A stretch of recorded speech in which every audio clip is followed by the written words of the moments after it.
Shalom. Welcome back to Rooted in Hebrew. My name is Mike. Shabbat Shalom, rather.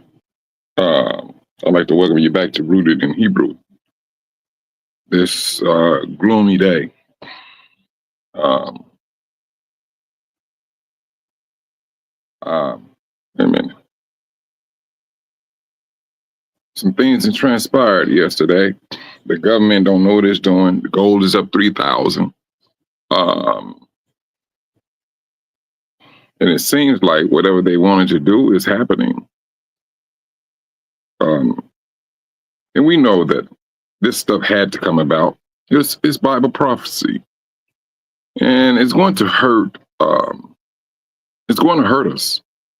I mean, even though we may be used to it, but we will have to feel a little pain in order for this system, for everything to go through its process. You're talking about a beast system, things of that nature. That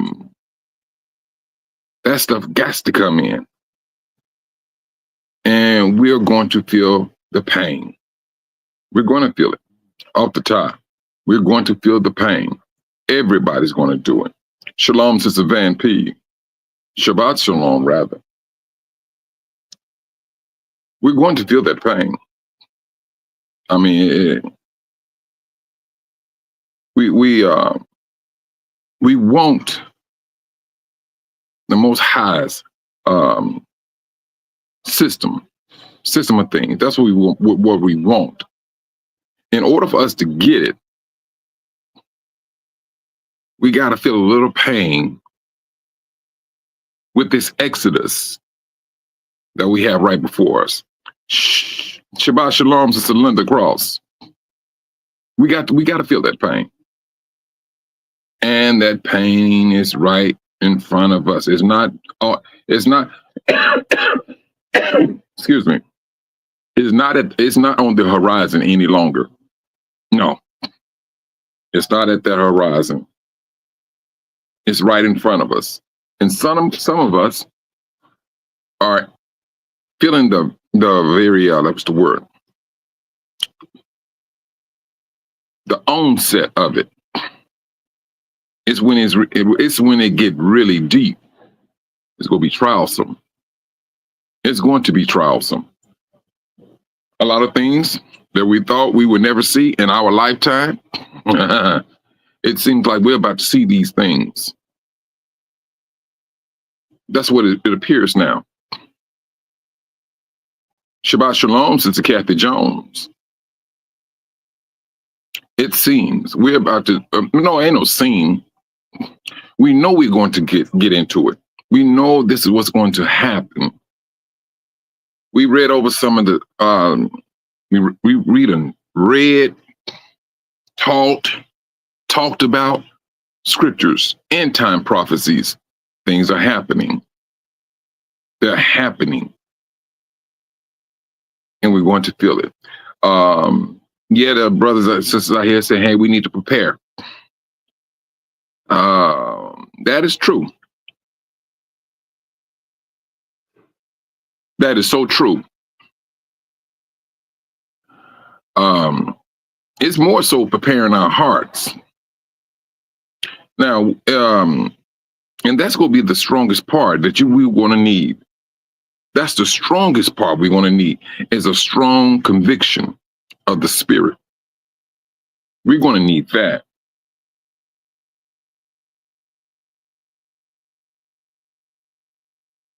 Sister Kathy, let me tell you something, sis. Me and you both. Because truthfully, I wish I can drop everything. And this is just me, sister. This is just me. And leave. If I had that luxury, I would do it. Now, it's not fleeing. It's leaving. It's leaving. That's my take on it with that, because I tell you, what this system is doing, and if you're really paying attention to it, it's going to irritate you. It's going to absolutely irritate you. And then your mind starting to say, you know what? Bump all this nonsense. I just leave. The judgment, truthfully, brothers and sisters, had not even gotten into the crux of the matter of this place. And you already feeling the irritation about it. And if we feeling irritated, if we feeling that irritation, you trust and believe the devil, he feeling it too. This is his system. But we feeling the irritation because we know things are not right. Things are not right. And we just do not want to be here any longer in this system. Yeah, I know. I seen your comment, Sister Kathy, and it was a royal priesthood too. When I did that post about selling my citizenship, I wish it was possible. I wish it was possible. And I think if enough brothers and sisters said that, put it out there, post, hey, selling my citizenship, I think it'll get the world's attention. I really believe that. Cause this is going. It's at another level, and they feeling very confident that they're about to push a system out, bring in a new system. But scripturally speaking, they are pushing a system out. That's true. I don't think they're gonna be the ones who's going to run that system. Truthfully, scripturally speaking, it's gonna be another kingdom that's gonna run that system. It's gonna be that 10-toe kingdom. They go take that on. They go bogart it, as you may say, commandeer it. That's what I'm seeing. Because scripturally speaking, this nation is going to be destroyed. How can you rule something and you destroy it? See, that's the thing I'm looking at. And they're starting it. Whatever this market is doing, and whatever that man is doing, what man is causing, he's doing it out of arrogance. And his arrogance is going to bite him in the butt deeply. That's what's going to happen. And don't get me wrong, a lot of us is going to be affected. Now, will the Most High gather his people? Because now this is just me. We went through our great tribulation, and ours started in 70 CE. I'm just hoping that the Most High said, you know what, y'all went through, I disciplined you all. You went through this here, you did, y'all, boom, all righty. I'm just hoping the Most High just gather my people. This tribulation is for the nations. That's what I'm hoping. This is the irritation to be caught, to be still up in captivity, seeing these things happening. And we starting to feel it. Brothers and sisters feel, hey,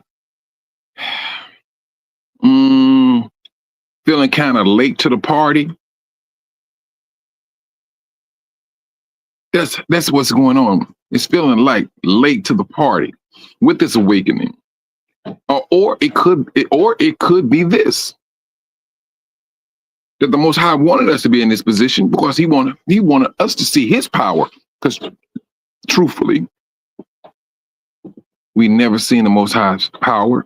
We never heard his voice. Never.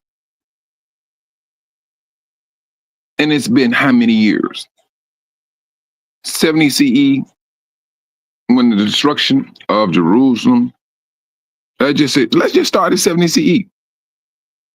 That's the like the last time the Most High Spirit was among his people. Let's just start it there. And now you take that from 70 CE up to 2025. Oh, sister, me and you both.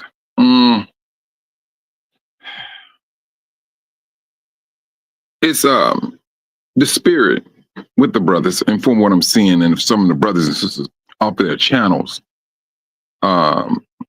They feeling they saying they feel something in their spirit that something is about to happen. I seen some Gentiles say, "No, something is on the horizon. I just can't put my finger on it." This is what they're saying. This is what they're feeling.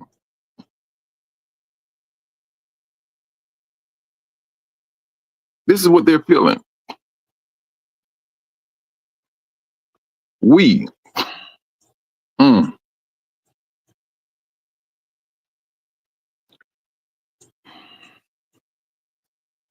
we have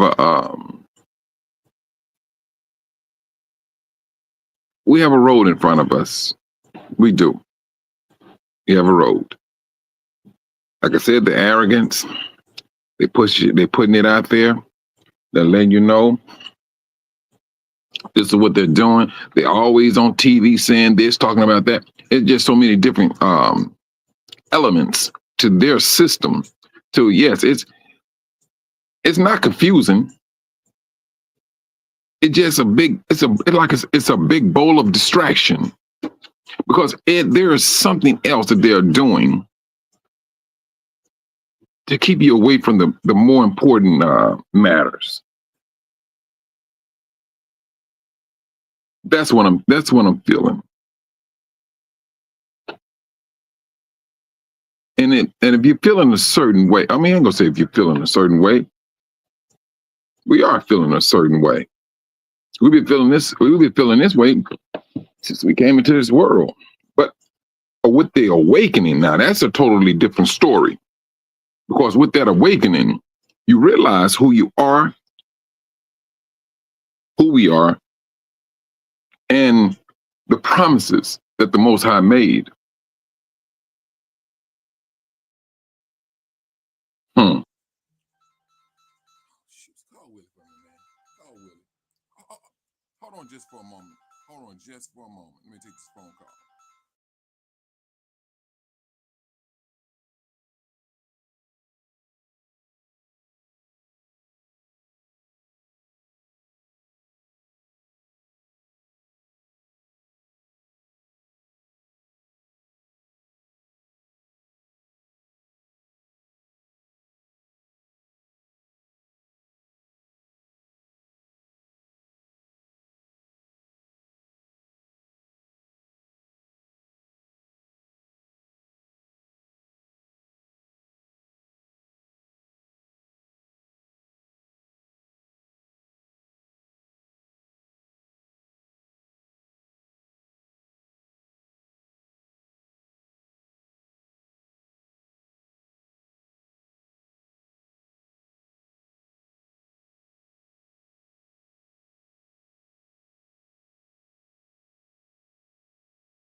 I had to take the phone call. But when you look at this world, brothers, and no matter your position, of you, I mean, you may be a well-off person, or you can be, broke, bust, disgusted. Everybody can't be trusted. That may be your lot in life. Things are not always going to be like this. Um, and I'm not just talking about people in general. Um, can you hear me now, Sister Linda?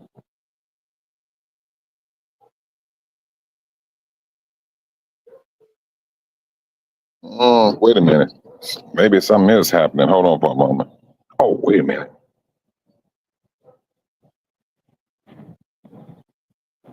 Let's see. Sister Kathy, can you all hear me? Hmm.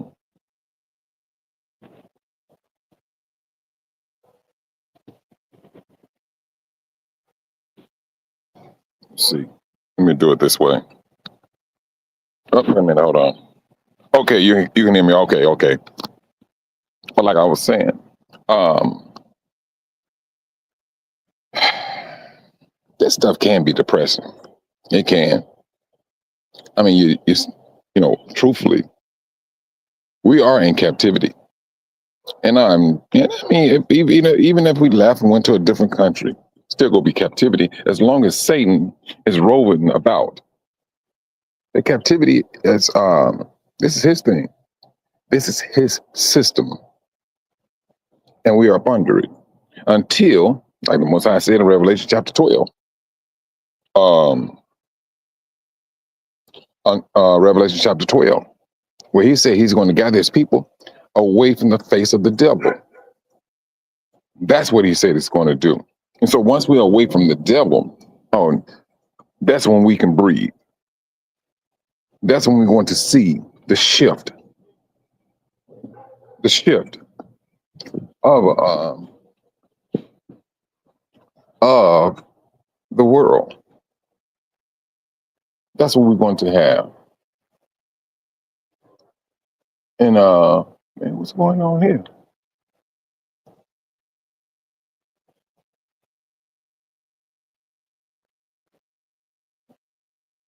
This, hold on. Okay. But I tell you, brothers and sisters, these last days, they're very thought provoking because truthfully, people are storing up for this bad economic weather. That's what they're doing. Guns, bullets, food, housing. That's what they're gearing up because they see something on the horizon. But the sad thing about it is this: they got their faith in the wrong place. Brothers, it's going to happen, regardless of what anyone talking about. This is going to happen. You can store your food up, man. And you know what, brothers and sisters? I would, if you have that luxury of doing it, do it. You do it. But you need to keep your mouth shut too. If you're going to have your family over and you keep your family, they're gonna need to keep their mouth shut too. You ain't seen people when they get hungry. Don't tell me what you won't do when you're hungry. Don't tell me what you won't do when you're homeless, hungry, and have no faith. See, we ain't seen that world yet. We haven't seen that on a massive scale. That's why you have certain people that no, they wants to live absolutely away from people. They see the dangers of living in a city. You have people that want to live on the outskirts. They're out there for a reason, because they don't trust people. Brothers,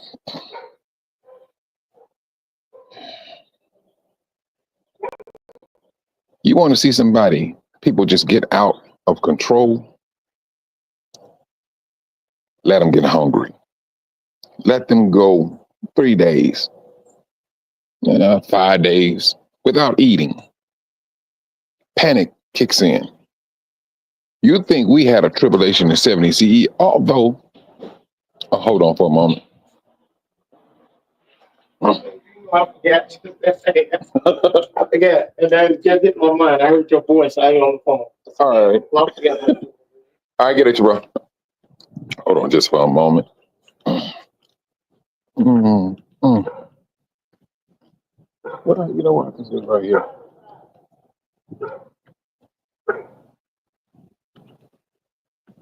Hold on just for a moment. Oh, boy. Okay. You closed the door. No, he didn't. Hold on just for a moment. Just for a moment.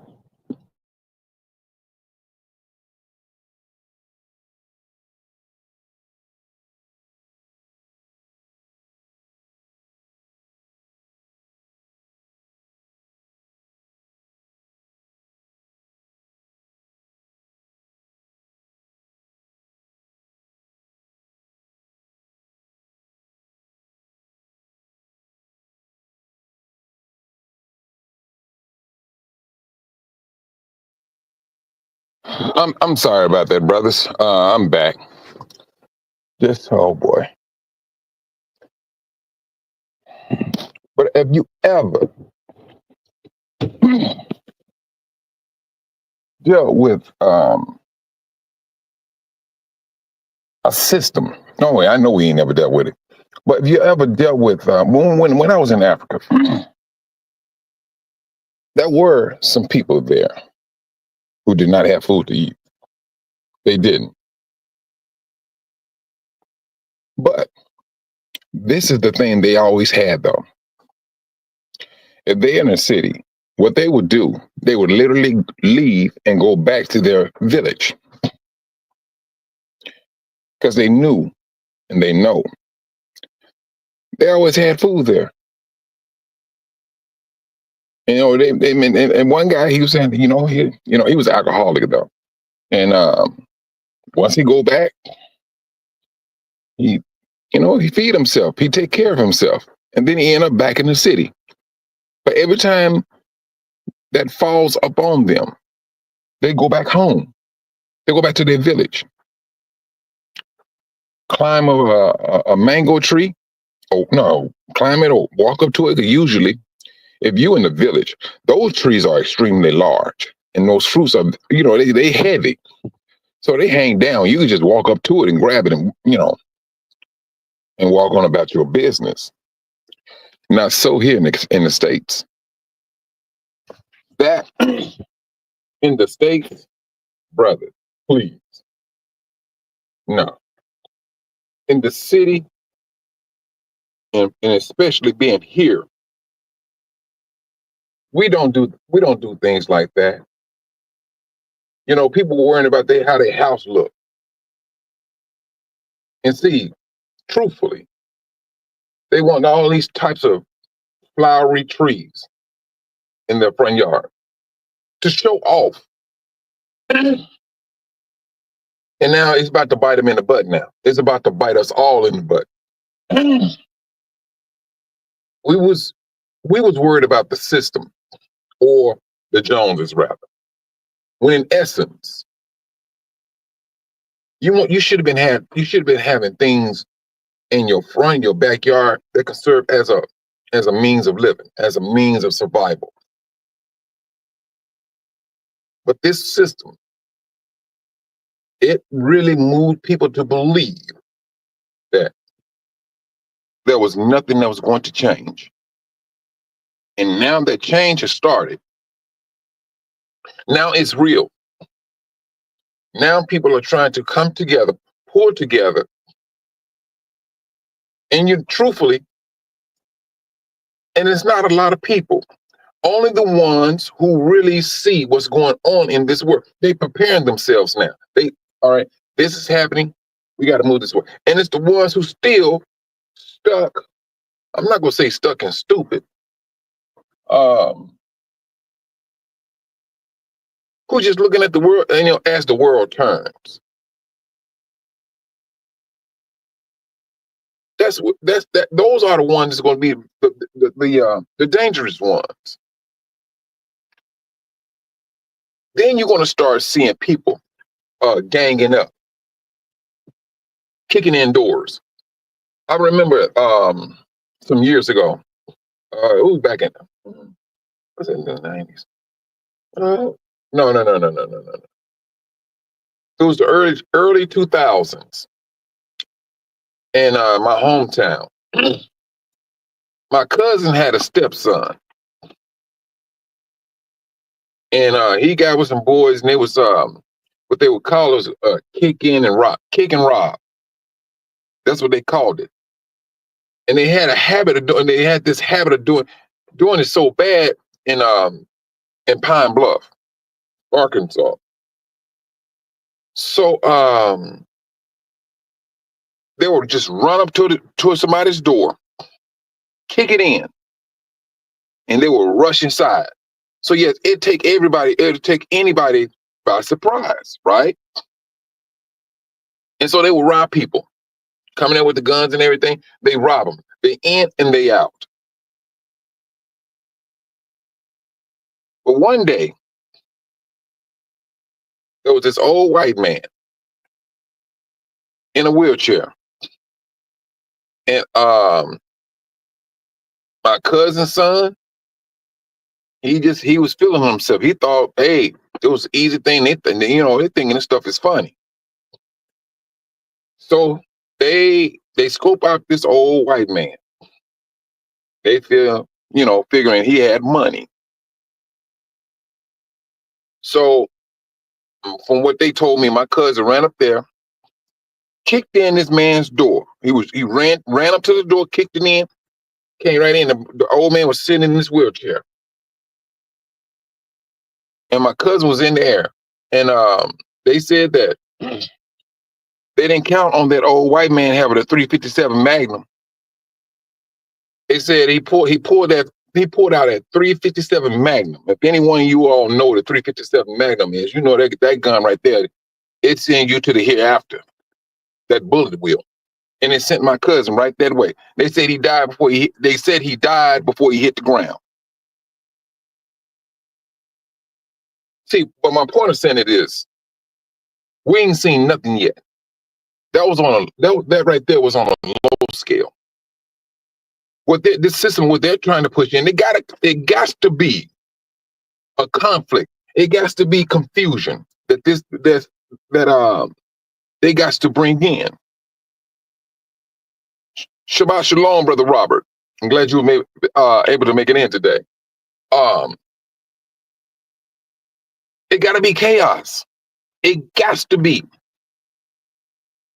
It got to be chaos because the devil wants people to come to him. That's what he wants. He wants us or people to come to him with a need. But he's causing it. This system is causing it. So when they see that a lot of fear has overtaken this nation, that's all they're trying to get to. It's fear. And we're not that ones to be falling into fear. We should be maintaining our faith. Shalom, Brother Dave. Shabbat shalom. That's what we should be holding on to, is our faith, not fear. But that's what they want. Once they get this nation in a fearful state, they go swoop in like, oh my goodness. They go swoop in like they the super friends. Batman, Superman, Robin, you name it. They go swoop in and act as if we're here to save you. And those are the same people that cause that nonsense. They want this stuff to happen. But we are being admonished each and every day. Don't sink into it. Do not sink into it. Do not sink into that fear. Because when the fear kicks in, and on top of the fear, you're gonna have to see some dead bodies. You will have to see it. That's how that fear kicks in. Because nobody wants that. Nobody in their right mind, they don't want to die. Yah gave man the will to live.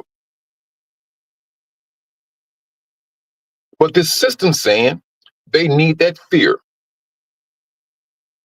to be kicking in. They're already preparing this. Let's go with artificial foods. You already got AI. Now you got the artificial food. And now I would not be surprised, brothers, truthfully, if they use an AI to develop the food, the artificial food. I would not be surprised. I will not. But this is what's happening. This is what they're pushing out. All right, first they gotta mess with the money. They gotta mess with the economy. And this stuff had to be done. It was a must. Somebody had to take that first step. Somebody had to take that first step, and they took it. Whether you want to say it's Trump, whatever, but hey, they're doing what they're doing, and we witnessing it. Hey, people, instead of being called the police, kind of figured that was going to happen. Ain't this about a trip? Oh, two of them pulled up. Man, good night. But it is what it is, brothers. You know what, Sister Linda? And that's the only thing we can do is try and stay in prayer. Try and stay in. Oh boy, I tell you, they sent 3 white pops. Wait a minute. Oh no, that's a brother. That's a brother. Okay, I know they gonna go after that black guy. Oh boy. Oh, they shook his hand. Oh my goodness. Yeah. Yeah. Well, I was just looking at him. There was an argument. His brother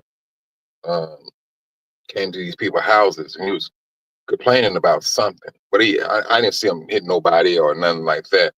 But these people, they call the police, and they have like three cops out here. I mean, 3 cops and things out here talking to the. Are they white or Mexican? But it was a black guy. I know they gonna be right here looking for him. But moving on, brothers.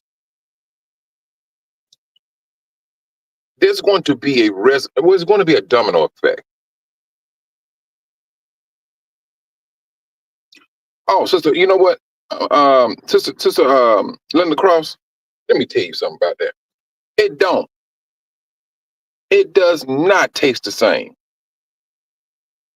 It does not taste the same. And back in the days, you didn't have to put all this type of seasoning in food to give it a taste. You didn't. Now you need to have. They coming up with some types of herbs I never heard of. But this is the world. This is this world they're trying their best. Oh boy, they're gonna get out there. Trying their best to eliminate the Most High. That's what they're doing. When it's all over said and done, they're trying their best to eliminate the Most High. That's it. Everything is what? Artificial. They're not giving any credence to the Creator. No, they want the Creator out of it. They want to take the Creator's blueprint, to which He wrote out, planned, and executed. They literally are trying their best to commandeer what He put together. Please correct me if I'm wrong. That's what they're doing. That is exactly what man is doing. They are looking to doing just that. Look at him. What's that guy's name? Gates. Top dog on artificial foods. What is it? MOG or something like that. And they had the commercials. We can feed the world. We can feed the homeless. They're hungry. We can clone a tomato. When they first came out with that commercial, I was naive. I kid you not. I was naive to it. But I tell you, but as the world continued to turn, then you start understanding the depth of what they was doing. When they first cloned, I forgot the name of the sheep, but when they cloned that sheep, they felt like they felt like gods, and they still do. They feel that anything that they're saying should be held with a great deal of respect as a god. GMO. I'm sorry. What did I say? GMO. But that's what they're doing. A tomato, it starts to rise from inside out, inside going out. You think you got a ripe tomato. You open it up, you're like, wait a minute. And then you have tomatoes growing inside of a tomato. But this is man. Matter of fact, they're the one who said that the bananas that you eat now are re-engineered. Because truthfully, they say you're supposed to see the seeds. I remember when I was a child, if you look in the center of a banana, you'll see those seeds. You don't see those seeds no more. They've been doing this for years, brothers. Years. They knew. And truthfully, it affected us first and foremost. We are the people of the earth. So now you want to talk about them testing on us? Yeah, all right. They did it. They did. Ain't nobody gonna tell me anything different. Sister Linda, the watermelon, the grapes, the lemons, the oranges. You're not lying, sister. And then what's the killing about the oranges, sister? On that, you may find one or two seeds, but I tell you what, the majority of seeds that you find in the orange now, they so tiny, they very tiny. Satan is putting into these people brothers, if we just look at the book of Enoch, when those fallen angels was telling him how to split, how to mix roots and all that stuff, they're doing the same thing. They're showing these people how to re-engineer a food that the Most High made sure that there was a seed in it. See, now they're doing things contrary to nature. That's what you want to call it. They're going against nature. They're going against the Most High. They're going against us. That's what they're doing. They're going against us and the Most High. Wait a minute, man. I hope this dude.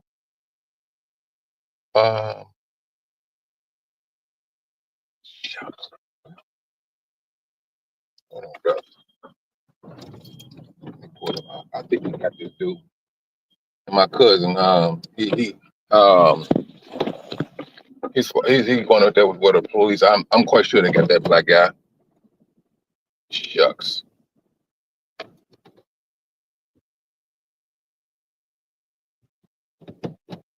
Oh boy.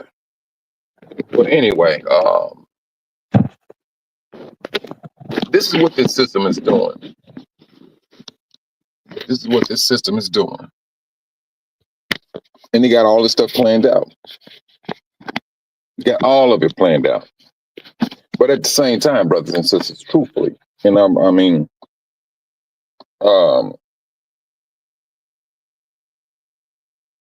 Dolly, that was the name of that sheep. I was thinking that, but I wasn't for sure. But when they cloned that sheep, they felt like they didn't, found something new. And so now, then, along with the cloning of that sheep, they was talking about they can clone body parts. Shalom, Sister Cynthia. But this, brothers, this is what I'm talking about. This is the things I'm talking about. They are trying their best to push our creator away from his throne. This is what this world is trying to do. They literally got themselves geeked up to thinking that they going to move our creator, our Elohim, out of his position. This is what they're thinking. This is their motive. But it's demonically demonically put together. And he's using his people to do these things. Now, when you want to start looking at that chart, the chart and understanding the chain of command, all of them look alike. All of them look alike. Brothers and sisters, let's look at this. You have AI that is on the move. Now, from what they're saying, from a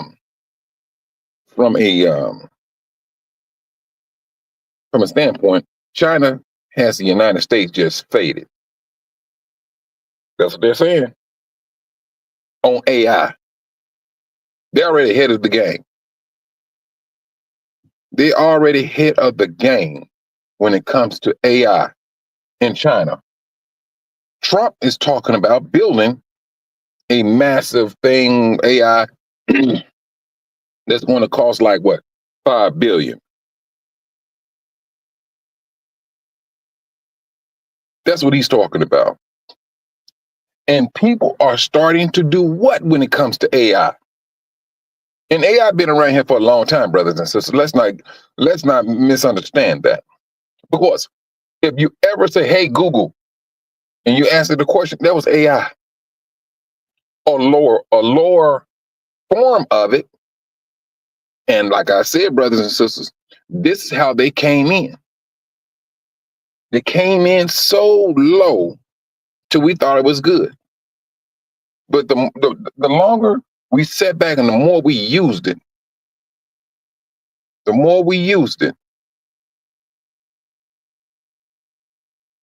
it became common to us. And this is how the devil slid in. This is how he slid into homes. This is how he slid into homes and did what he did and doing what he did. Hold on just for a moment.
Sorry about that, brothers. I'm back. But this is what the devil is doing. It's already in place. It's already in place. They gradually work themselves into our homes. The devil did. And now he got himself all cozy, snuggled in. And now you have a system that's crumbling. And see, this is the thing. With all of these job cuts, and brothers and sisters, it's going to be a domino effect, because when a person loses their job, trust and believe, it's going to happen. It's going to happen. Everybody else is going to feel that effect. Because let's just say hypothetically, you worked at the post office. They laid you off. All righty. And so your money is not coming in like it used to come in. What do people do? Usually do. They monitor their money because they know that money, that same amount of money is not coming in like that any longer. Now you got to start really managing what you do with your money. Now, you may have been that person, you may go out to the restaurant 2 or 3 times out of the week. But now you come to realize it's cheaper for you to go to the store, get your food, come out home and cook it and eat off of it for like 2 or 3 days. But that money that you was doing to the restaurant, now they go feel that hit because then the restaurant, what do? They got to lay off some people that was working at the restaurant so that they can meet their needs. It's a domino effect, brothers. All they got to do is hit that right spot.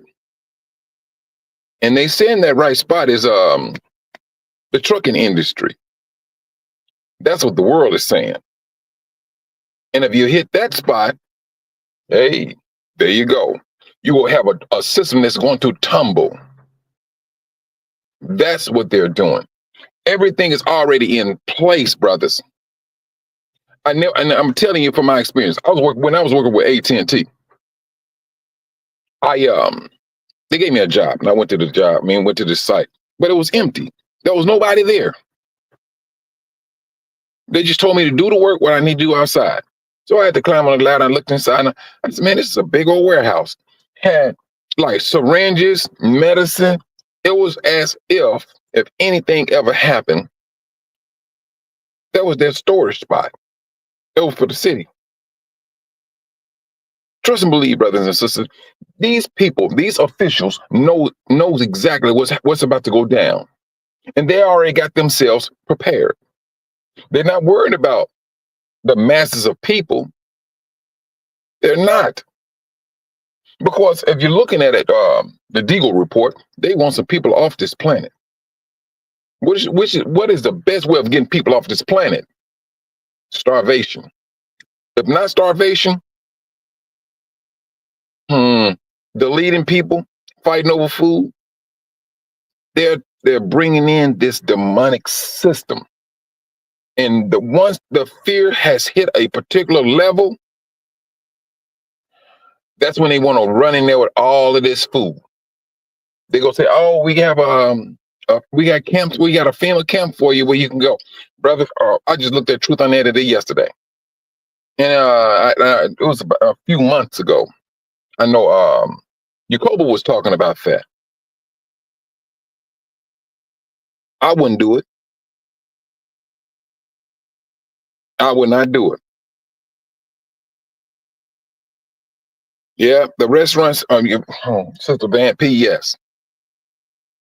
They know exactly the things that they have put in place to get this domino effect moving. And that domino effect, that's going to be one of the fastest moving positions ever.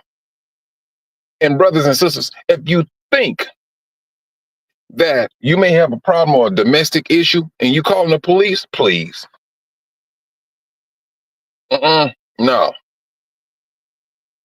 You may have to handle that yourself. Shalom, Sister Doreen. Shabbat Shalom. You may have to handle that all by yourself. And there is a strong possibility that's not going to go down. What? If their money is looking funny, they ride around in a police car. And then you got to gas that thing up. No, they go, please. They will literally shut this thing down in order for them to save $1. My thing is this, brothers, don't put your trust in well, the Most High said that, don't put your trust in man. And you can only imagine if you are a person of color and you calling for assistance from the police. Well, I think you already know how to map how to map that out. They put this stuff, they put it in place. It's already here. They put this stuff in place and it's already here. It's right before our faces. This is where it's at. This is what's going on. People, I would say some people are preparing themselves for this massive shutdown of a nation. And see, they always thinking that they got things under control. And see, brothers, yeah, you can hear me talk about, oh, imagine not eating food for 3 to 5 days. That's just my line of thinking. Brothers, what these people been planning out and claiming what they're putting in place, they go bring in this system here. The Most High he can change that at the drop of a dime. And truthfully, I think it's going to serve as something that's going to work against them. Truthfully, that's what I'm believing. They're going to do the Most High's will. They're going to do His will. They're carrying out the Most High's thoughts. That's all they're doing. Yeah, there's going to be some casualties. There are going to be some casualties. That's what's going on. There are going to be some casualties. Yes, and the thing about it, brothers, I really don't want to be like getting into the fear of things. And if you're a person that's living by yourself and you may be up in age, that can be concerning. But then at the same time,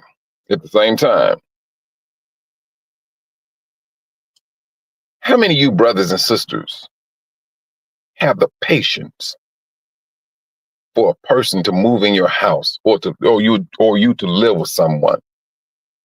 That's a very legitimate question. And you may think it's a easy question. No, it's not. It's not an easy question to because one thing I have seen,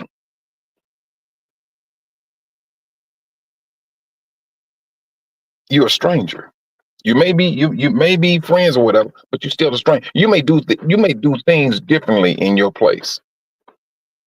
And if you are a brother or sister where you want to move in with someone, this is my encouragement. Always be on your P's and your Q's.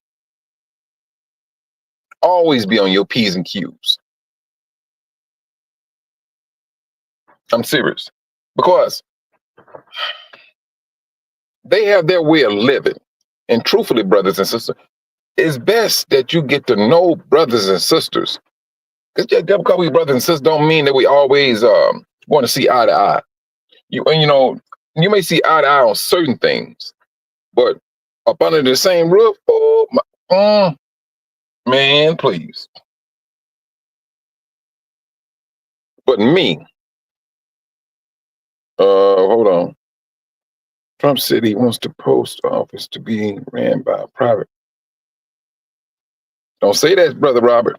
Don't say that. Don't say that now. Shoot, I'm telling you now.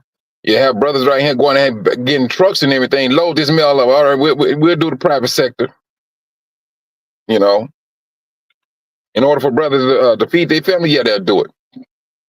They would do it. They would do it. Or hold, man, please, to feed their family, yeah. But brothers and sisters, we got these things are what we should be kind of thinking about. Truthfully, when it comes to if you get to that point where you may have to move in with a brother or sister, and it more than likely it's going to happen. It's going to happen. But at the same time, even the homeowner There's a measure of respect that goes to the person that may be living with you. Because when it's all said and done, how you treat your brother is all being recorded. The Most High and His angels, they are recording everything we say and do to our brothers and sisters that may be in need. If you continue to respect your brothers and sisters and things, that's being recorded. Because if you mistreat them, did not Yahushua said, "Be gone, get away from me. I never knew you." And the people He's talking to first and foremost is Israel. Shalom, Sister Zenobia. These are some things we need to really think about now. If you open up your house to brothers and sisters, hey, there's nothing wrong with, hey, brothers and sisters, but this is what we do here. We keep the house clean, and you let it be known, because the rules and regulation is going to come from that owner who's opening up his house. And those rules and regulation needs to be followed. Now, if you can't live by those, it don't even make sense you walking into the house. It does not make sense for you to walk in that house. If you know you're not a tidy person, no. And then let me tell you something. If you're not a tidy person, and especially living in a chaotic time, no, that's the last thing that you need is a dirty house. That's the last thing you need. One, you open yourself up to infections. Two, you have a great deal of frustration you dealing with. When your house is dirty, it throws things off. It throws things off. When the Most High was telling Israel how to dispose of waste, He meant it. If you had mold on your house, you had to get it inspected by one of the priests. They had to come by there and look at the house and determine what type of mold that you had on your house. If it was a contagious mold, boom, you could not go inside that house. The Most High, He was high upon cleanliness. And the same thing should be done with us. Yes, brothers, we're about to go through some things. We're right there. It's standing right there in front of our faces. Some of you brothers will have to, it's going to happen. You're going to need the assistance of brothers. We're going to need it. It don't even make sense of talking about if. Man, please, if is out the door. It's when. It is when.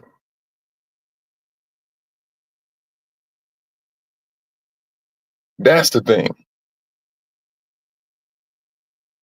If it gets to that, I'm going to say sisters, if it gets to it where you have to move in with someone and you may have kids,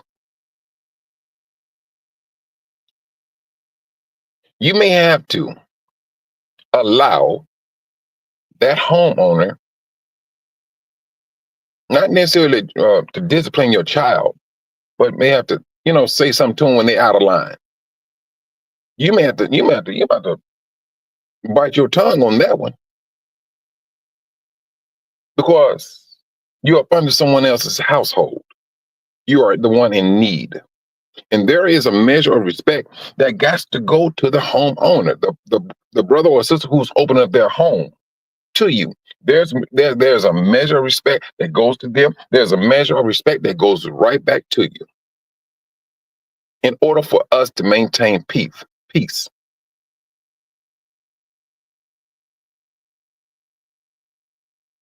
This is how the Most High set things up for us. We're about to get into this situation, or it's about to get a little bit heavier.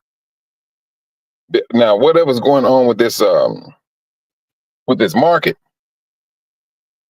it's going to happen, because they, like I said, they are feeling very confident. They feeling themselves of what this market is going to do.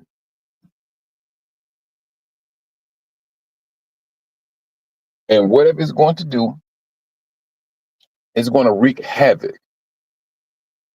And it's going to be a residue. Let's not misunderstand that. It's going to be a residue. It's going to flow. It just ain't gonna be here in the United States. If the United States goes under trust and believe, brothers and sisters, that stuff is going to resonate across the world. Wherever, wherever the United States has a hub, it's going to feel it. They're going to feel it. And so, brothers, and some of you brothers and sisters, you may not live with the brothers or sisters. You may have a tent. You may be living on their land. And truthfully, brothers, that would be a safe way of doing things. And I'm gonna tell you the reason why I say safe. Because now you're just not by yourself. Brother, you may be a brother who may be physically fit, who can take care of yourself and everything, but yeah, you ain't that physically fit when 4 or 5 guys come upon you. You're not. You're not. And if they got their mind all twisted and thing, we hungry, we want this, we want that. Because, brother, you're talking about a time of absolute lawlessness. This is that time of absolute lawlessness. They know the police ain't coming. And if they feel that they want to do something, they're going to do it. But the more brothers and sisters you have as a group, the stronger you look. And I say look. Because they're going to look at you, oh no, it's too many of them. And they're going to keep it moving. Everybody that comes upon you is not a brother. It's not. And see now, if you want to talk about a demonic time, brothers, when I tell you this is going to be one of the most selfish and wicked time, because let me go to the wicked first. The wicked, brother, please. What do you think is happening right now, brothers? And when they're supposed to have law, this here gonna be, this is gonna be the good times of the last days. When there's no law and they're just absolutely doing what they're doing. If your husband, and I hate to use this example, but hey, brother, I mean, what? It has happened. If you're a brother, you got your wife and kids, and a group of guys come by, they destroy anything that's in their path. They see you. They feel, hey, we could take him, man. Man, he got a nice looking wife, man. I won't mind hitting that. Oh, yeah. Oh, yeah. If you want to get a black man upset, a husband, a father, make a threat about his family. Make a threat about his family. You're going to see all types of, strength come out of him. But that was not the case in one of these African countries. They subdued the man. They did. They beat him. They beat him. They beat him silly. And they essayed his wife right there in front of him. See, brothers and sisters, what I'm telling you, what I'm saying is this. You may say, I don't want nobody living with me. I don't, yeah, you may be shooting yourself in the foot at this particular time. You seeing what's right in front of you. You seeing like a start of a tribulation. And like the Most High said, great. So this is going to be very heavy. It's going to be very heavy.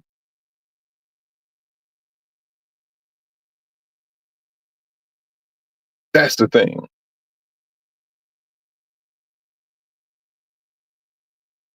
I tell you. I mean, I understand what you're saying, Sister Van P. Yeah, you release those dogs on them. Yeah. But when people get wicked, they go get wicked. They're going to get wicked. I mean, brothers and sisters, truthfully, you cannot leave nothing to the imagination. Whatever the world has, whatever they're thinking about, they're going to try their best to live it out. And especially they feel the police is not coming. The police is not coming.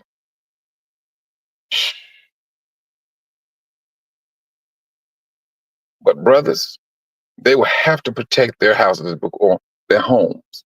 They have that responsibility that comes from the Most High.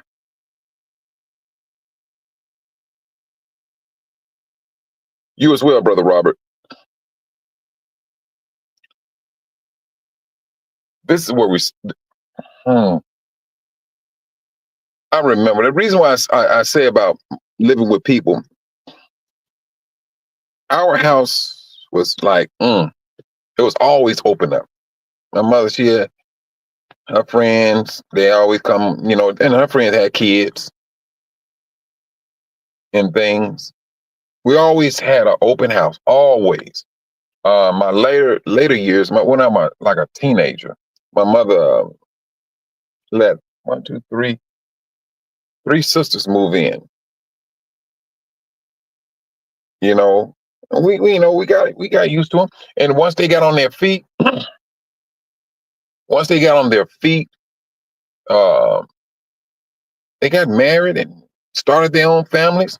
Now they was a tad bit older than we were, but once they got on their feet, they was cool. They was got them apartment, but they stayed with us for like a year or two. But we always had an open door, always. But these are just probabilities. This might happen, but truthfully, brothers, I think it's going to happen. That person, your next door neighbor, he may appear to be a nice, sweet young man, but you don't know what's going on behind closed doors.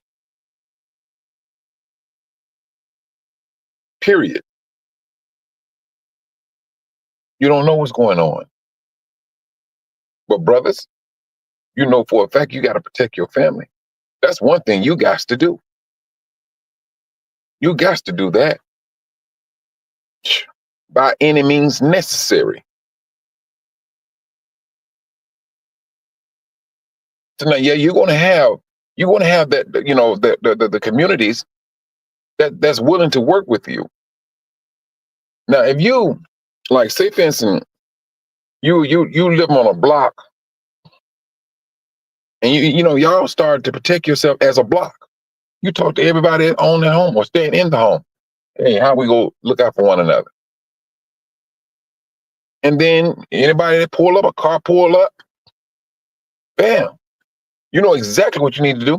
Everybody coming out. Let me tell you though, when I was telling you brothers this, when I was in Africa, when this guy he stole 5 chickens. He stole 5 chickens. All it took was one person to yell thief. One. The person who said thief was the one he stole the chickens from. I'm trying to figure out how in the world he's running with 5 chickens anyway. But anyway, everybody came out their homes with either a knife, machete, or stick. And all of them, the neighbors, chased this man down until they caught him. They caught him. And they beat him. They beat him. And then they burned him. They burned him. Yes, they did. They burned him. And in the following week, they did the same thing to somebody else that stole some clothes.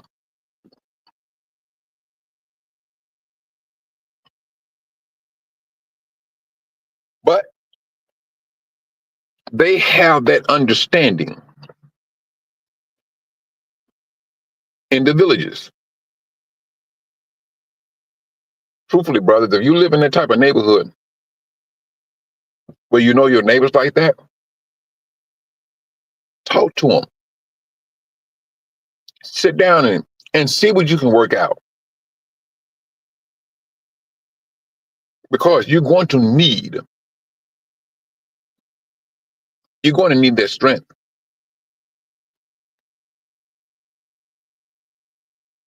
Shalom, Sister Cynthia.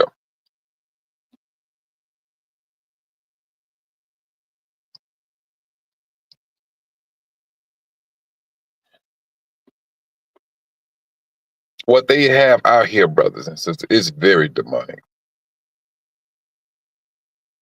The devil he's upset. It's as if the Most High sent it's as if the Most High sent one of his angels to go let him know. Mhm. Look here. I'm about to get my people up out of your system. And you're about to be in my hand. It says that's what as if the Most High sent the angel down there and told him this. I'm quite sure he's looking at the seasons and things and seeing what's going on. He's getting anxious now. He is getting anxious.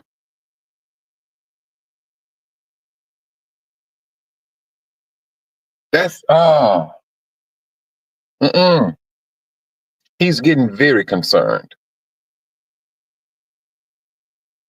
There's an exodus, brothers. We're not going to be feeling this way, brothers, just to be feeling us a certain way. We're not.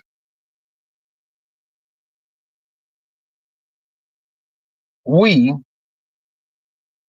feel that there's something is about to happen. Whether it's the exodus and things of that nature, okay. Granted, brothers and sisters, I ain't gonna lie to you. I wish that was the case, or is the case. I don't want to be here. And if you brothers and sisters seen that post I put up, I got my citizenship up for sale. I wish somebody can jump at it. I would try my best to get rid of it.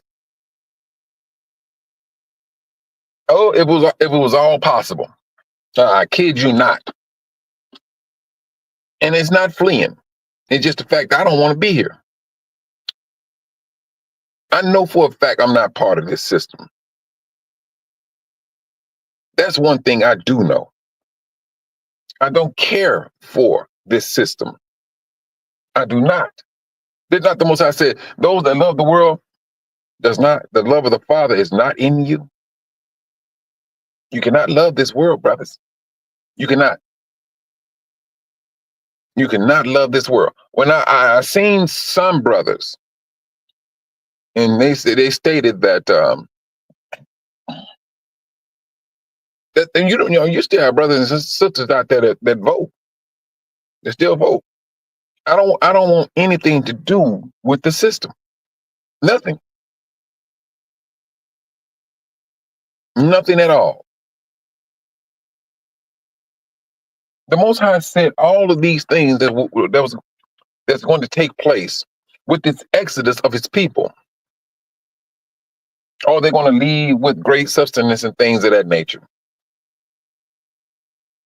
That's going to happen. That's going to happen. When? I don't know. How? I don't know. But the Most High said it's going to happen. Because see, right now, truthfully, when you think that it is not, and usually that's when it happens. Because right now, truthfully, if we have to stand back and look at things, right now, I mean, we still know that we're in captivity. And no matter where we go, it's still gonna be captivity. because of the devil. But the scripture, from what the scripture's saying, hmm, that protection is going to be upon us. It's going to come from the Most High, but we will be away from the face of the devil.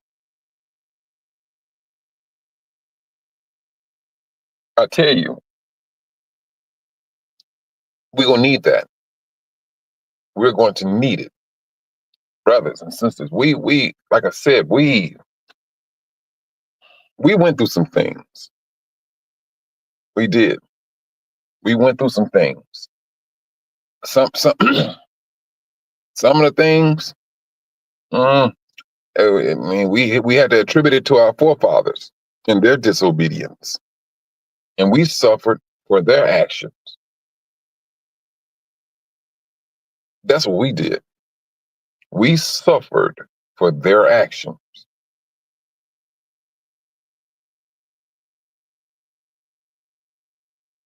And now we're calling out to the Most High.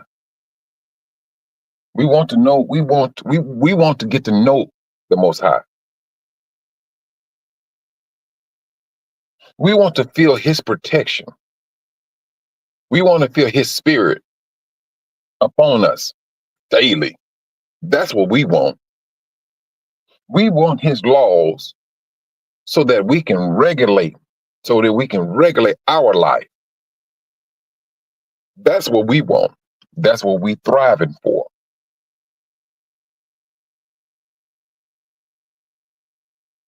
I tell you.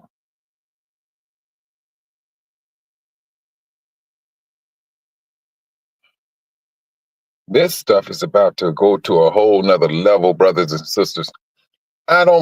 Myself, I do not think that it's going to take 2030 to get this stuff popped off. I mean, to be thoroughly in the mix. Whatever they're talking about with China, Russia, and who else was it? Iran. They're over there doing their, what do they call it? What do they call it? Not practicing. They're running drills. They're running drills for this World War III. That's what they're running drills for. Now,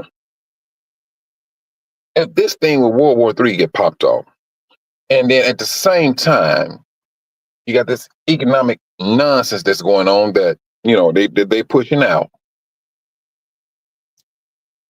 And what's the third thing? It was a third one too. But if you have just that, the World War III and this economic thing happening all at the same time, brothers, I mean, truthfully, and the masses of people not working, have no food to eat, don't they sound like a tribulation to you? That's what it sounds to me.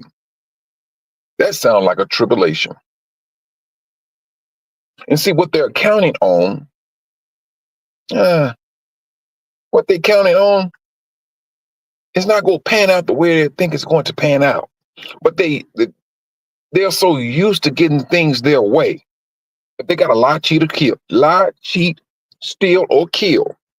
That's what this country did to get the satisfaction that they wanted. They did these things. Well, brothers, I'm gonna tell you this way. It seemed like that game plan don't work no more. It doesn't. You have the leaders in Africa. They're shutting doors to the Europeans and to the West. They're shutting their doors. We don't need you. This is how they're standing. We don't need you. And they just like, hey, throwing it back at them. You need us. You need us. And they do. Yes, they do. What? The devil needs Africa. Satan. In order for them to get that AI thing up and running, talk about these systems and things, oh, they need all of that. They need it.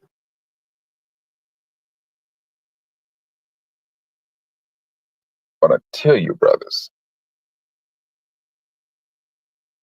this stuff, no, I just sitting around, I'm just reading a lot of things, and I'm listening to some of this stuff with what's this man name? The political stuff. And I don't, brothers and sisters, I don't too much, get down with politics like that. I don't. I listen to a little bit of it because what?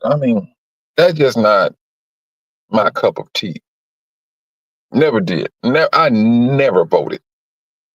Never voted. And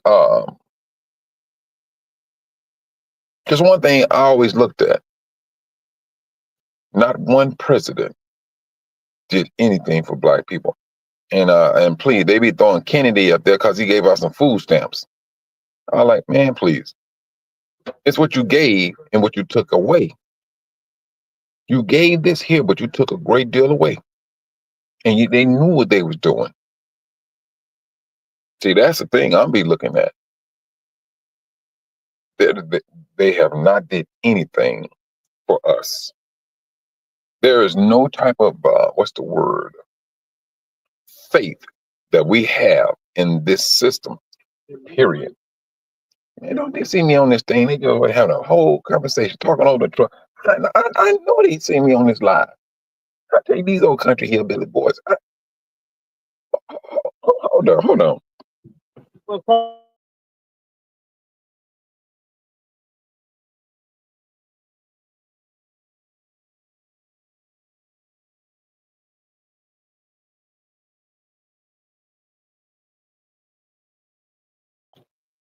I tell you, they so ghetto. They so ghetto. But you gotta love them. But this is the thing, brothers. We need to stay on top of things as we see as we see what's happening in the system of Satan. He's not leaving anything no longer to the imagination. He's not.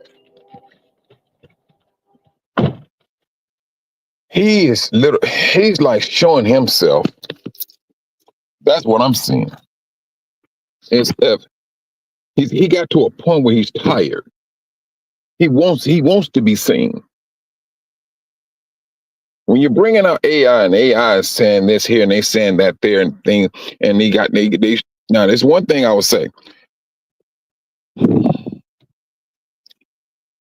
brother, some of these robots are killing these people. They had an incident in China and they had an incident in Texas with these robots. But they're not trying to let you know these things. But this is what they're bringing in now. I don't know if y'all ever seen this movie. What was it called? iRobot. No, not iRobot. Yeah, iRobot. iRobot. And see, now we came in as we took it as entertainment. At least I did. I took it as entertainment. But then as things kept happening, now it's looking more like, hey, were they telling us something? This is what they're doing? And then you have all this artificial intelligence or smart TVs, smartwatch, smartphone. Who determined a computer to be smart? Who determined that? They did. They determined that this is a smartwatch, this is a smartphone. And hey, brothers, listen to what they're saying because you start to believe it. Has not GPS off of your smartphone had you going to the wrong location? Sometimes it happens. It happens. but they're really what they're doing. They're what's the word? Um, Trying to form your mind around a piece of equipment as your lifeline. And brothers and sisters, if you think I'm joking, how many of you brothers and sisters have online banking? And I guarantee your phone is connected to it too. Some of everything about you is in that cell phone. Let just think about this for a moment now.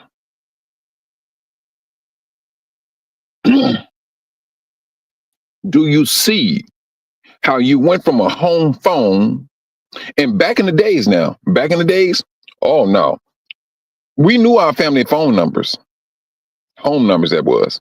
We knew those by heart. Boom. It was in there. We knew it. And if you didn't know it, we always carried this like a small phone book. And we'll write people's phone number in there. That's what we did. But now, when you start with that home phone, brothers and sisters, from the conversation I had a couple of days ago, and then you come up to right now, do you see what the system did? They drew us in and put everything about your life on that phone that you're holding in your hand. They use communication to drive you in, and they got into you. They got into your business. They know your mom and your brother, your sisters, your kids. Dag nabbit, good night. They know your blood type.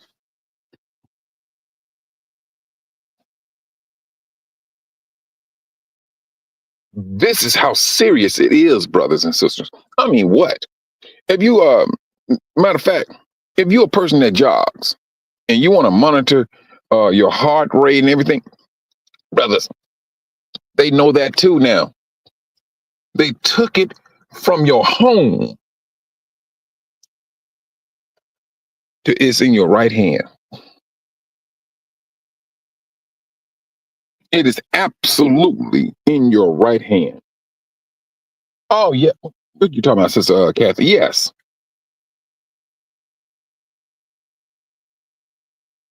it's very racist. There's some racist things out there on these things. Yes, you're talking about tracking. That's right there is tracking you. They say, oh, eventually you'll be able to call somebody just by means of your mind.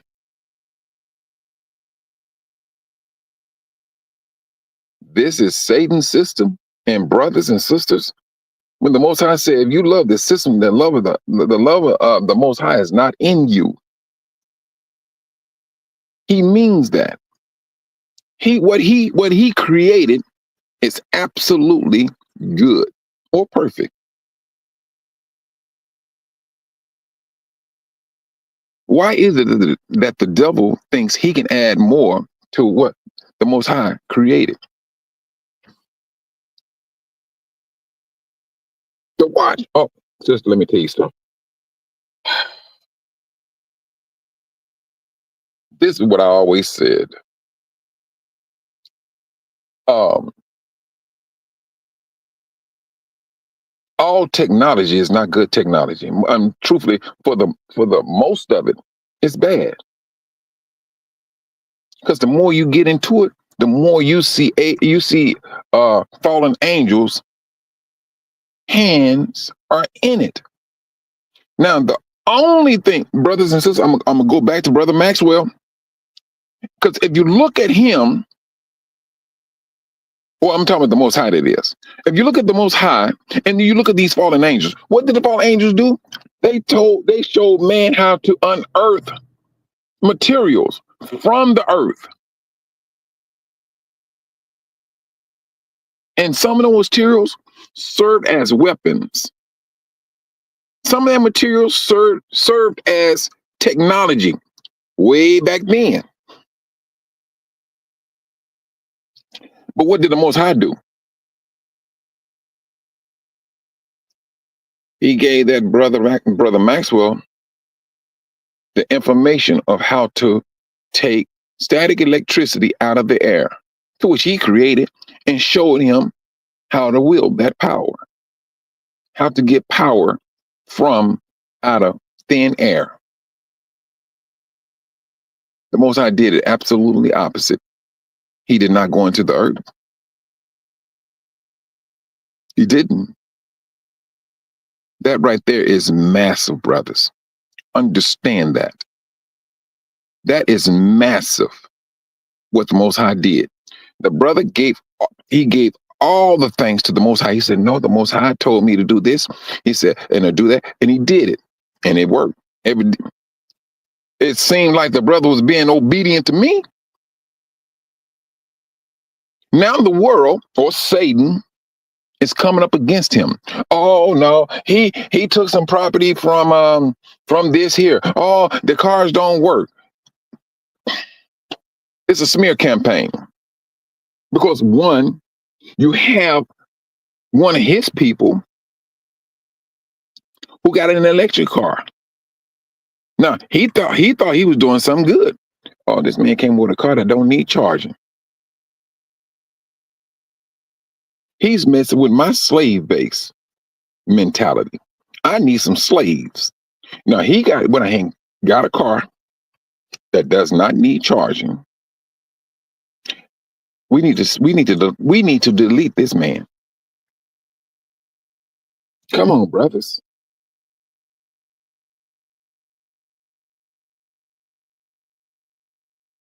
They dumbed us down. You're right, Sister Kathy.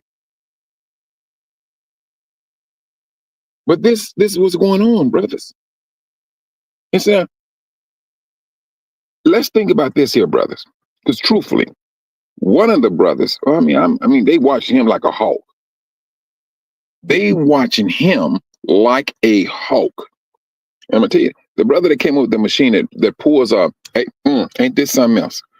The brother who pulls he takes the humidity, he takes the water out of the air through his machine that he came up with. But when me and another brother spoke with him, he was telling us, he said, no, he really came up with that machine because he was thinking about the brothers and sisters in Africa. They did not want that machine over there. They did not want him over there at all. But they're watching him like a hawk. They're watching him like a hawk. Now, mind you, brothers, who would imagine that the Most High would give him that information of how to take water out of the air and serve as drinking water through his machine? Now, you got two brothers now. You got two brothers who did that. You got one that got who's getting the static electricity out of the air. Then he's taking water out of the air. Come on now. This man, he didn't go to the machine and stick it down the well and get in the water. It's happening. It's absolutely happening, brothers, right before our faces. Let us give the glory to the Most High. He's doing it. He is absolutely working in behalf of his people. What Gentile you seen do these things? What other do you see any Gentile say, you know what? I'm pulling electricity out of the air. Not one. And then when our people was doing these inventions, the Gentiles was the ones who stole it, commandeered it, patented it, lied about it, and made money off of it. That's what they did. That's their history. That's what they did, and that's what they're doing.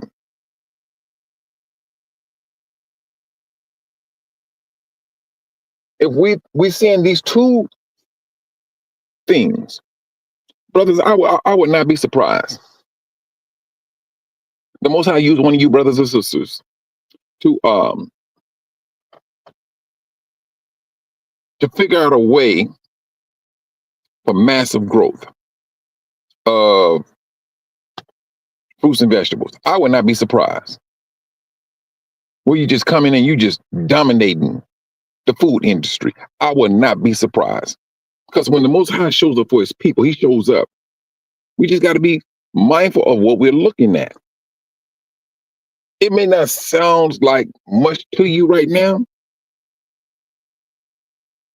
but when the Most High pours his spirit upon a brother to do this, all right, you want clean drinking water? I'm going to show you how to take it out of the air. The brother did that. Boom, he got the machine. And once he got that machine up and running, brothers and sisters, these Gentiles went right on Amazon trying to sell their little offshoots of their machine. Now, how did they get that information? How did they get the information or the blueprint to do their machine?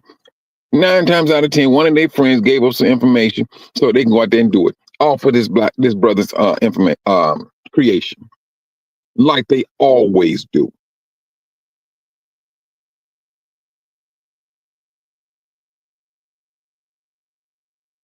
Sister Cynthia, we are the ones who's changing the world.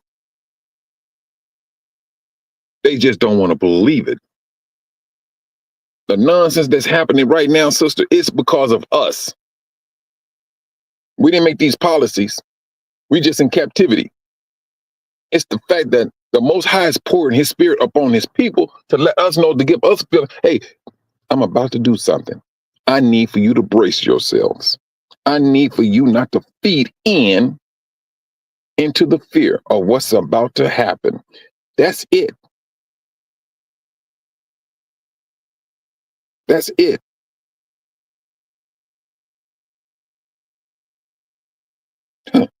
You're right, brother Dave. Their MO, I tell you, brother,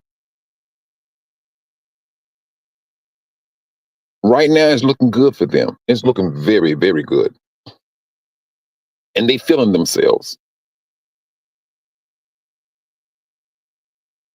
But this process is not going to be one that's going to like gradually come in. This ain't going to be no gradual thing. No, it's not. The Most High, if you talk about he be blatant, he's going to be blatant with this. See, we probably didn't see it from a distance, but we got 2 instances,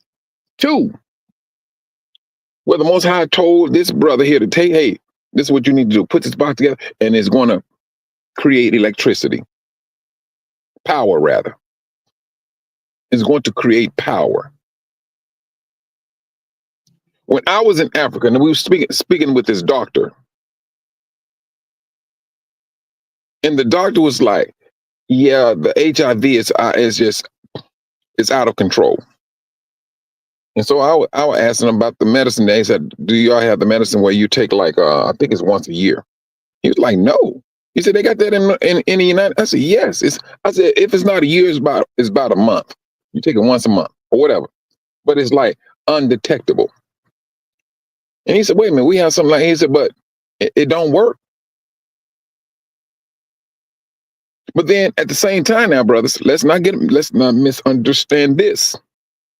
In the Congo, the brothers, they found the herb and they kept playing with it until they got it to a point where, hey, there's one herb and you'll have to take it for a month, but it eliminates HIV. Oh, but wait a minute, hold on. Did not Dr. Seedy do the same thing? And who shot it down? Brother Dave? Who shot it down, Brother Dave?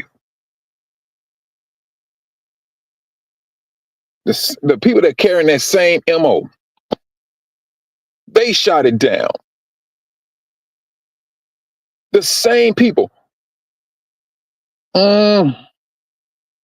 They hell bent on conquering, destroying, stealing, pillaging and then want to walk about like you the cleanest thing on this planet.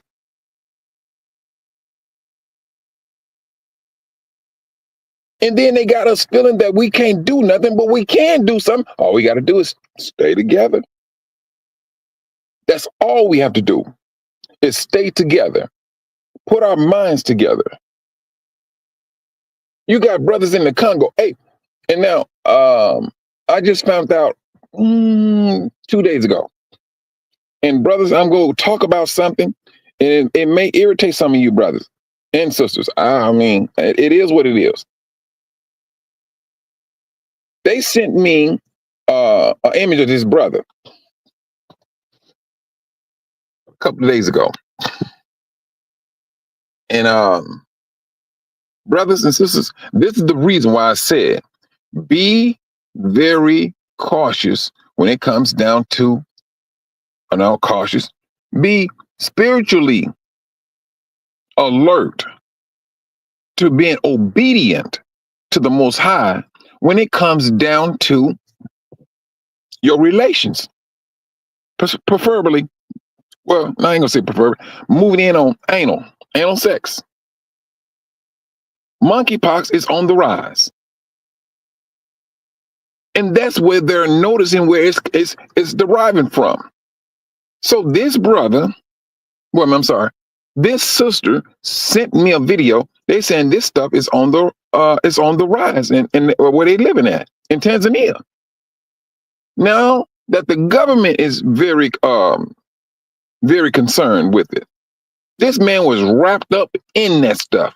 I mean, it's all over his face and things of that nature. And I know they had a breakout in the United States. Was it a year ago? And I know they had all those people lined up to take that take a vaccination or whatever. But then they also said that this disease is more common with people that practice that type of relationship. It ain't necessarily got to be just like homosexuals. They said if you practice this, you are highly susceptible of getting that. Yeah, I'm sorry. Yeah. You know, you're right, sister. Cynthia. But now, because one of the sisters that we know, she said that's all her boyfriend liked doing. And I'm like, well, you want to watch that? I said, you ought to start making a stand. And brothers, did not Yahushua warn us about these things? He said in Luke chapter 21 that the days of Lot will compound in one generation, in the days of Lot and the days of Noah. Noah was, I think, in the book of Matthew. But we're living that time. And he's letting us know, this particular sex act is very dangerous. And it can put you up under judgment. It can put you up under judgment. And at the same time, get you sick.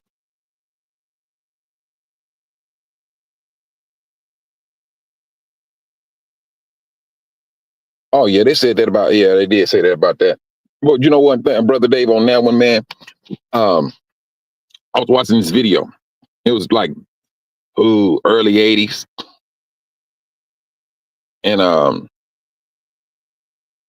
gumming, man, these people they some wicked people. And they go sit up here and they literally sat there, Dave. They literally said this, that the Africans were having intercourse with the monkeys. This is what they literally said, and that's how they started. This disease started. That's what they literally said. But then when when these doctors, and there were some black doctors, they started breaking that the DNA sequence of HIV. Why is it that they found in HIV, they found a DNA for syphilis. Syphilis, that old disease, the one that near about took out the Hawaiians, the same disease they shot into our brothers with the Tuskegee testing thing, the same disease. It was cooked up, it was formulated by a Gentile. And they trying to sit up here and say, we crazy? No.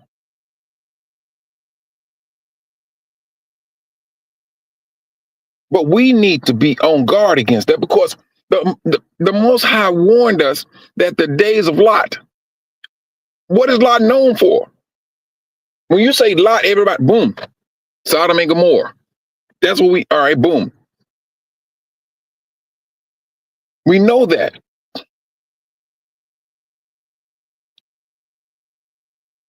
That is a very, it can bring you up on the judgment. The world came up with it. They pushed it out, but it was already prophesied, brothers, that this was going to affect Israel. Yahushua was not talking to the world. He was talking to Israel about these things. He was talking to his disciples. This is who he was talking to.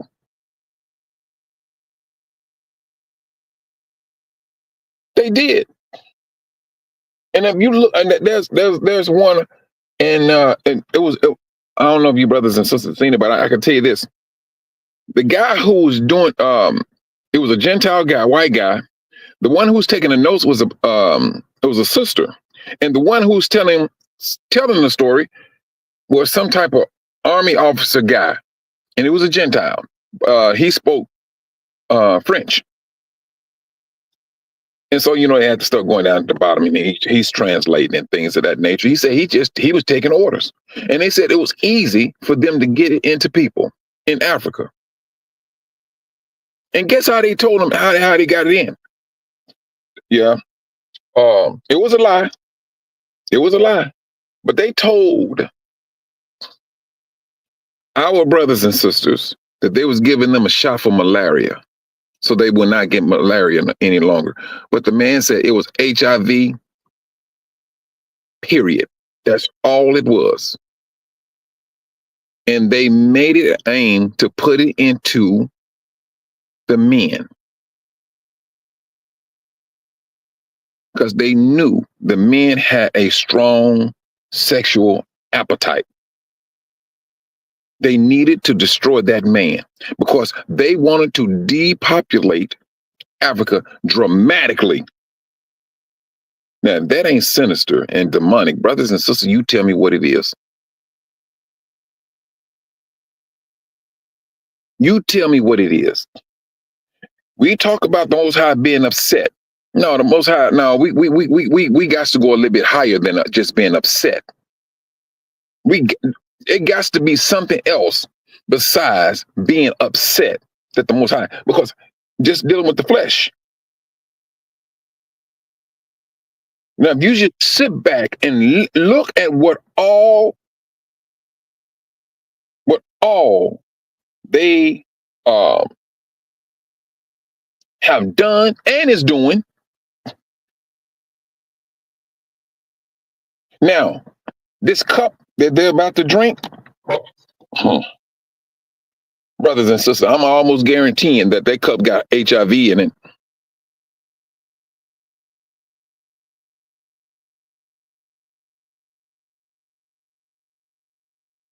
What? Hold on, Sister Monica? Wait a minute, didn't this happen to you, Sister Kathy, that your comments was being deleted? Because it's not me doing it. I'm not doing nothing.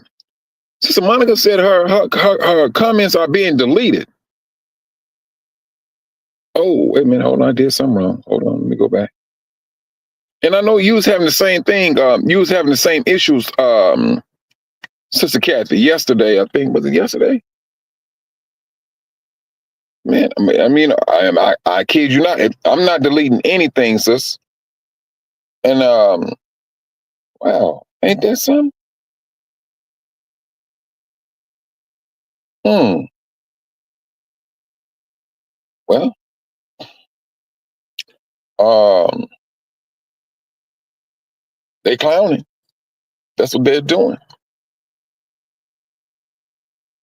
and I hope that other brothers and sisters come on today, because I tell you, uh, mm, yeah, Sister Monica said she was, she's typing in, into the chat, and mm, and it's being deleted, and I know, I'm not doing it. These old twisted people, I tell you the truth, they hate truth, but want to keep up keep up dirt, and truthfully, the Most High is throwing out an olive branch to the nation. I just need for you to respect my people. Sister Monica, brothers and sisters, says Shabbat Shalom. Ain't that something? She can't even type into the comments. Ain't that crazy? She says Shalom to each and every last one of you brothers and sisters in the chat. See, now, this is a good example of how they can mess with communications, brothers. Now, Sister Monica, she's watching it. She says she's listening in the background, but she can't type into the comments for whatever reason. When she type into it get deleted. See, that's the power they may think they have right now. But you know what? Truthfully, brothers, Hebrew Connect, and I'm gonna look into that. I'm going to look into the Hebrew Connect because uh, Shalom, Sister Mara, Shabbat Shalom. I'm gonna look into Hebrew Connect, and I think eventually, all right. Hey, Sister Monica, Brother Dave said restart your page. He said restart your page, and then try it again. And Sister Van P, she's saying Shabbat Shalom also. Sister Cynthia is saying Shabbat Shalom. Sister Monica, you became an instant star now. I tell you, brothers. Yeah, he said exit out of the page. Exit out of the page and then come back in.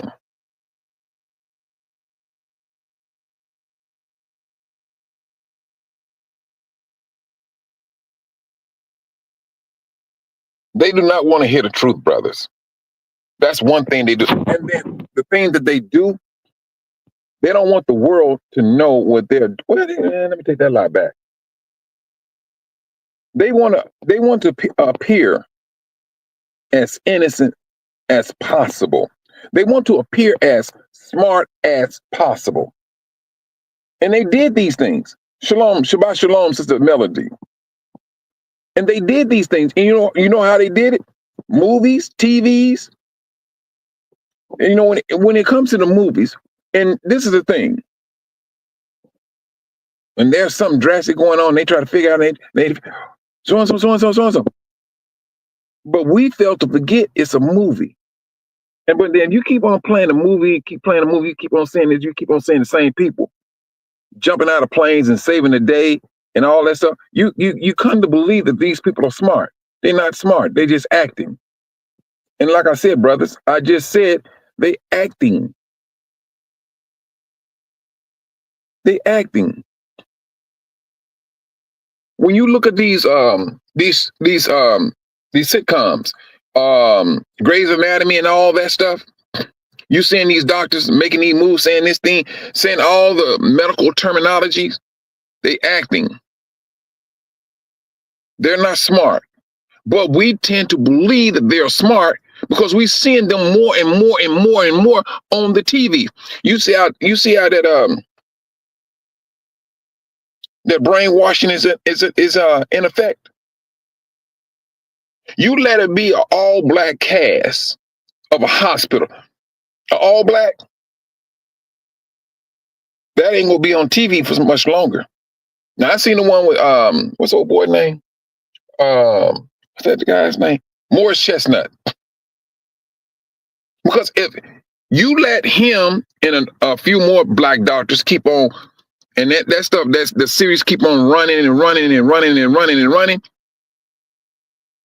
it builds the mind. It builds the mind. They don't want that. A black man being a doctor, a small one at that too. No, although it's acting, they know the implications and the strength of that. They know the strength that it can permeate outside that TV.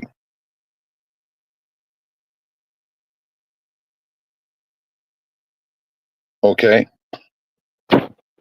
Brothers, let me do this for a moment. Now, I know I was asking you brothers to join Brother Rick Fletcher on his prayer night. It's on Wednesday at 7. It's on Wednesday at 7. And if we can have more and more, well, I would say more brothers to share. How long is that prayer for, sister? Is it like for an hour or what? If I'm not mistaken, I think it's an hour. I could be wrong. But we need brothers to show up and pray, and encourage the brothers. And the more we do that, the stronger we will become. We're about, brothers, this is one time.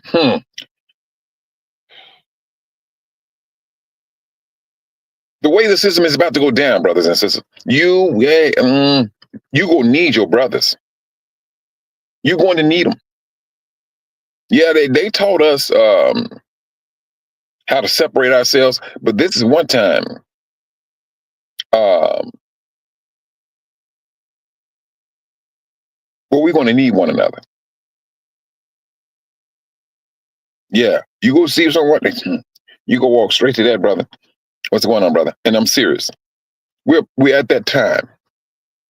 What they may have taught us, yeah, we go break that chain quickly and efficiently. We need brothers to come on and pray. These sisters, they need to see the strength of the brothers. This is what they need to see. They need to feel that. They need to feel that. And if we can't do it, brothers, that's going to be unacceptable to the Most High. Because trust and believe, we will be stepping to that judgment seat. We will be, it's a given.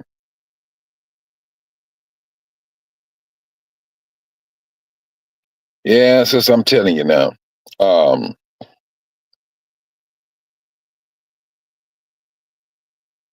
We need this, brothers. We really need this. We struggled, and we know we talk to the Most High about these things, and they have been affecting us. But at the same time, we pray for strength and endurance, to which we need that we need that down to this very day. A lot has been done to us. A lot has been done. And we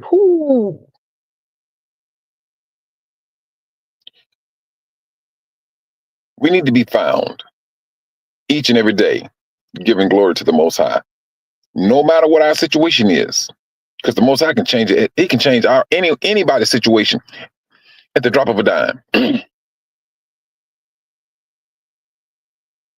At the drop of a dime, He can change it. And it's going to be changed. It's going to be changed. And the world is going to see it. They're going to witness it. That is what the world will do.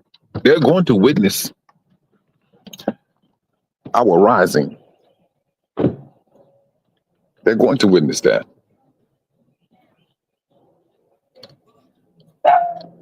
See, now, they can think that they're getting over like a fat cat. They're not. And brothers and sisters, I know we don't want to see, or at least I don't want to witness nobody. I ain't gonna say demise. Well, they're gonna get dealt with like they dealt with. And when I say this, brothers, and I don't want to sound like I'm being harsh, like they throw our kids to the alligators, use them as alligator bait. Brothers, please. They're not the Most High said, do to them double. When I say the Most High said they didn't really brought out a fury in him,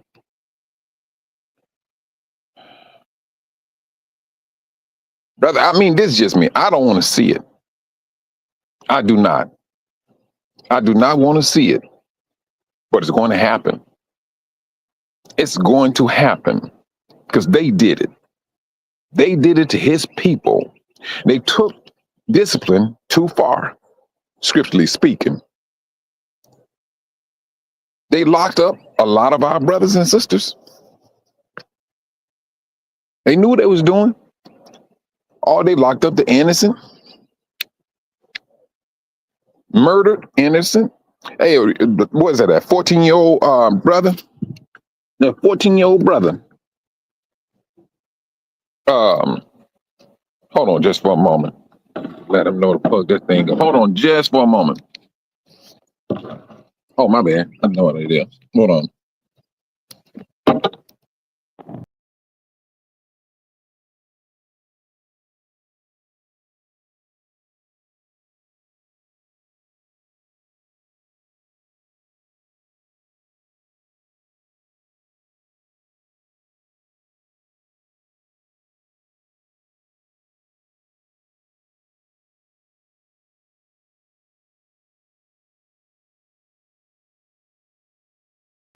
Brothers, I got knocked off. Ain't that something? But it happens.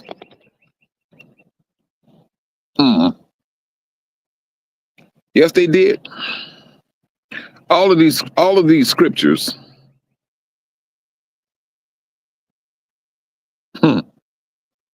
Yeah. All of these scriptures and the prophecies that goes with it, they're happening right now. They're happening right now.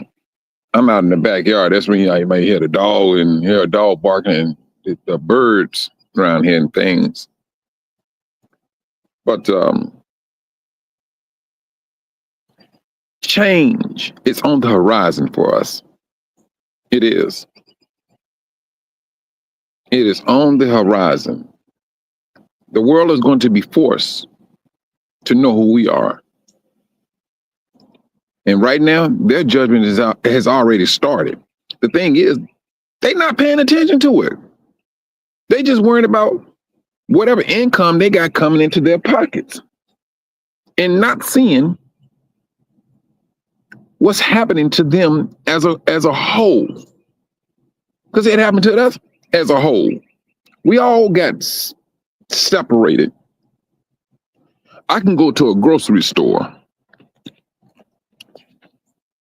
It has always happened. Man, what's wrong with this thing? It has always happened that someone would come and say, "Hey, you look just like my uncle." One sister, she came and she said, "You look just like my father." And one time it just shocked me. And I said, "What's your father's last name?" They said, "Lampkin." I said, "You know what? That was my grandmother's maiden name. And my cousins, they go up under Lampkins. But we should expect that because They separated us. We should accept. I mean, yeah. I mean, scripture said it was going to happen, and it happened. They did just that. Yes, we're going to favor or look like somebody. Oh, if you want to talk about looking some, oh man, please. You brothers go over there to Tanzania.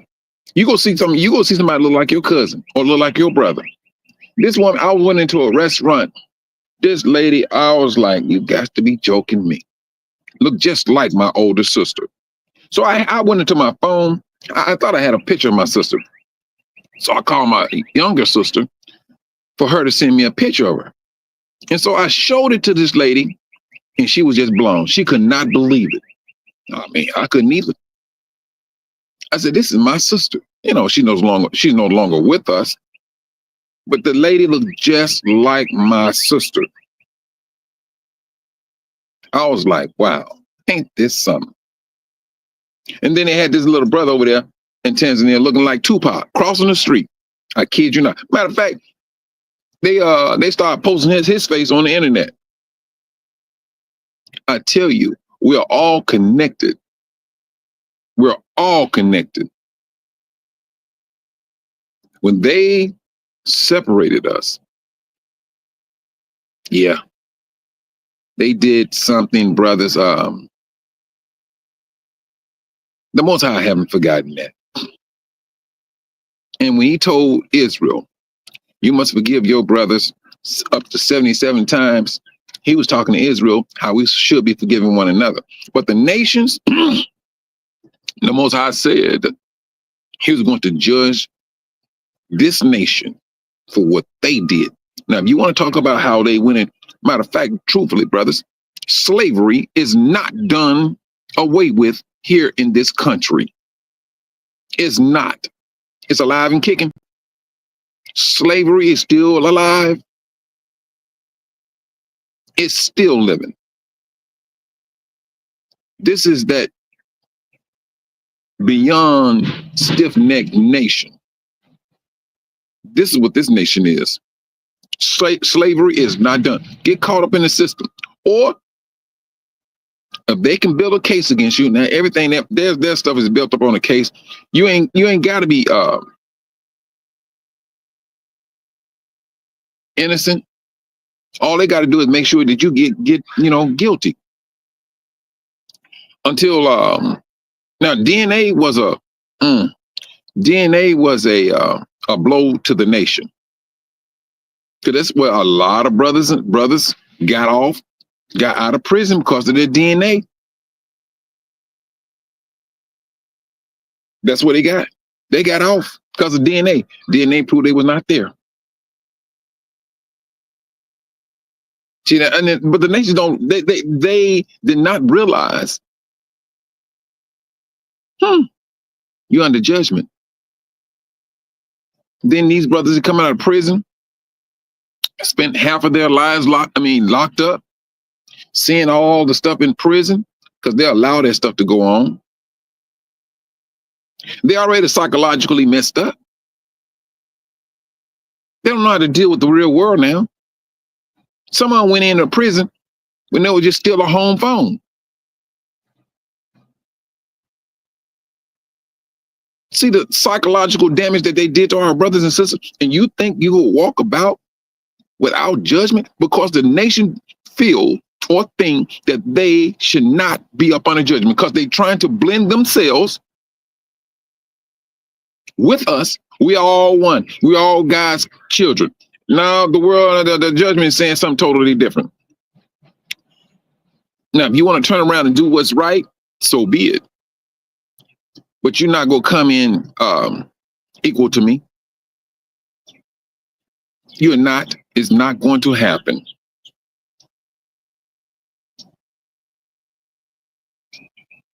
They put out some demonic things, brothers. This is what they did. Now, if we want to sit back and just look at everything that they have done, the Most High has all of that written down. When he said they bringing out the fury in him, they got it. They're at it right now. Now, brothers, I will say this: when it comes to the Book of Revelation and these creatures that's coming out in the abyss,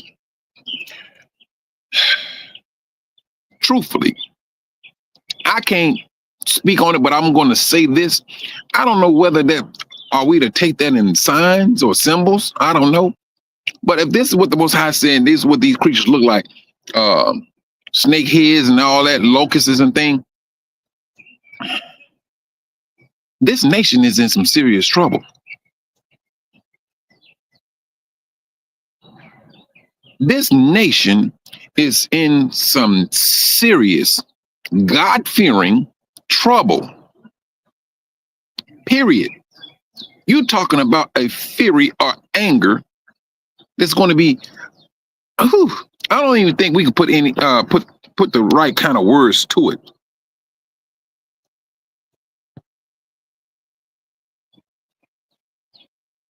Now that's just me. Because what they have done is just downright diabolical. And they continue to practice it.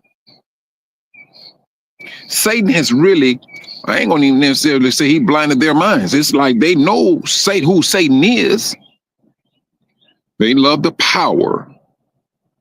And they can't let that power go because it is absolutely flesh nourishing to them. And they feeding their flesh to the greatest of their desire. Sister Zenobia, a horror movie.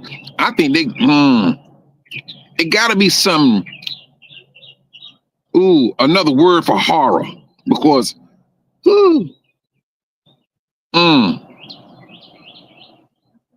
but we can just stick with horror, because it's going to be a horror, all right. It's going to be horror. They still want power over us, Sister Kathy. All day and every day, they want that. They want that. They live for it, and they know. Hey, if we can't get a hold to Africa, because you got these little people saying that, hey, we need to reconquer Africa. Nigga, please.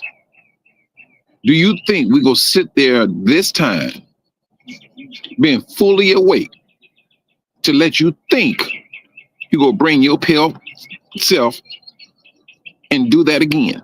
Not living. Not living. Blood will be spilled. But this is what they're talking about. These are the talks that they have, because they know. They know. The nations know. We need that country. But there's some black people that stays on top of that country. They live on top of that country. How you gonna move them out? Well, AIDS didn't work. Do we need to drop a bomb? We don't need to drop no bomb. We drop a bomb, we go drop a bomb on ourselves. If you destroy that place, you destroy us too. They already got that. So, brothers and sisters, these are the conversations they have. They know they cannot just go up and go destroy that continent. They can't.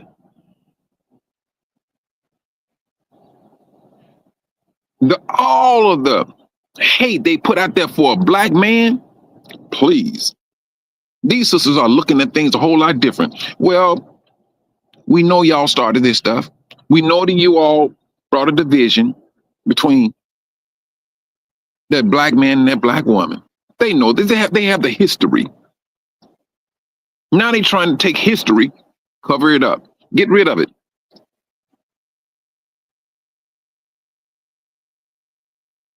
That's the thing. We're not even trying to entertain that any longer. We're not. You're witnessing a continent that's standing up. Brother Maxwell, like I said, brother, what he got? That's going to be for the electrical side as well as communication side. Communication side, I haven't seen that yet, but I know for a fact that's going to be something they can't even deal with. You talking about an internet, brothers and sisters, coming over static electricity out of the air? What? The West never heard of anything like that. The Europeans have never heard of anything like that. Now, just imagine these electrical boxes throughout Africa. I'm talking about industries where they're cutting costs.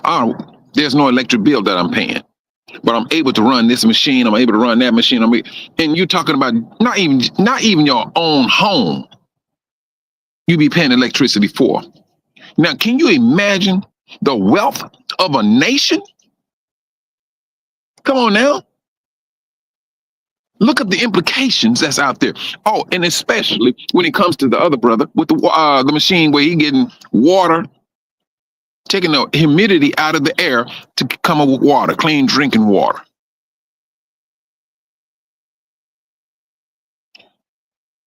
That continent is on the rise. The Most High is showing his hand. All we got to do is continue to look and believe. Think about that for a moment. Now, Elon Musk has a power bank. He does. You know, that he puts on people's homes and everything. Yeah, but you got to have some type of form of electricity, like solar or whatever. This brother don't have no solar on his stuff.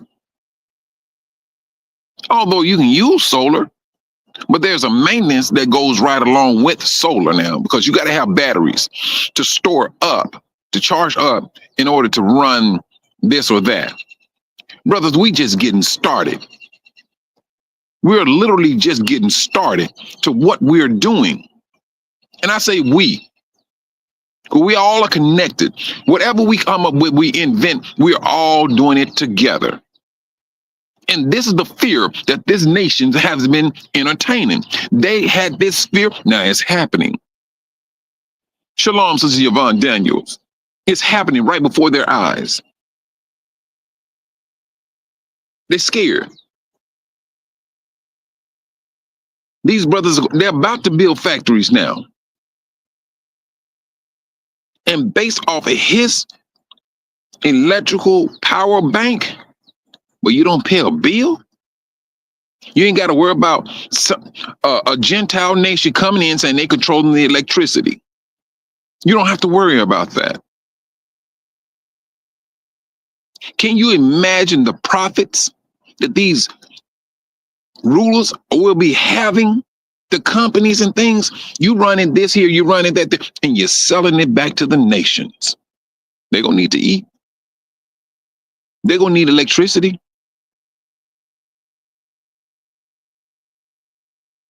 All this stuff they have done over the hundreds of years, thousands. All of this stuff is coming right back up on them in the worst case possible.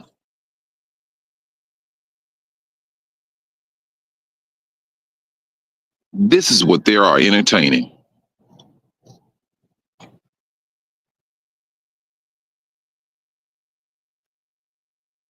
Brothers, I tell you, we are in a privileged position as Israel. We just need to continue to maintain it. That's what we need to do. We need to continue to maintain our faith and hope in Yahushua HaMashiach, and all the while giving glory to the Most High Yah. That's what we need to do. There's no fear here. Determination? Yes. Fear? We're not even trying to entertain that. We're not trying to go down that road ever again. We witness the suffering of not following the Most High. We witness that. And if we ever got into a position where we seeing it happen again, oh, no. The first one that's going to speak up and that's going to be first and foremost about it, Willie back up front? Yeah. Well, you gonna go swing too? No. No, I'm not gonna go nowhere. Let me go back up front, brothers. But this is the thing. We are in a privileged position, brothers, and let's appreciate that. Look at that. And just look at what these brothers and sisters are coming up with on a daily basis. You have, I was speaking to you, brothers and sisters, about a few months ago. But this sister, she was sisters. They took urine, formulated that urine to run off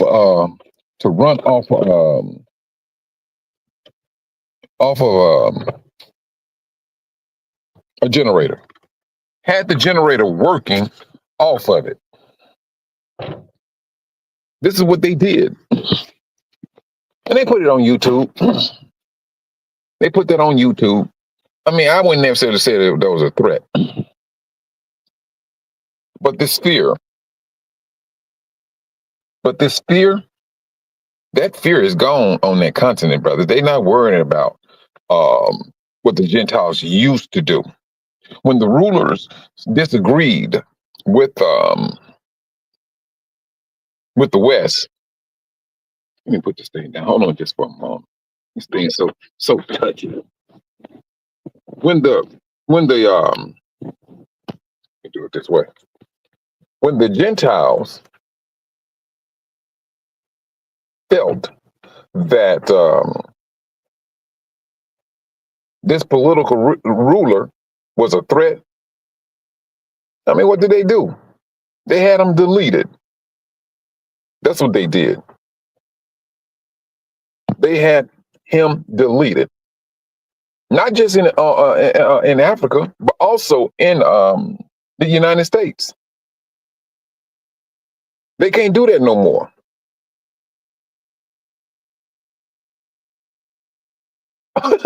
Wait a minute! I just seen Brother Dave comment. You know, when I tell y'all brothers and something, you know, y'all gotta watch Dave.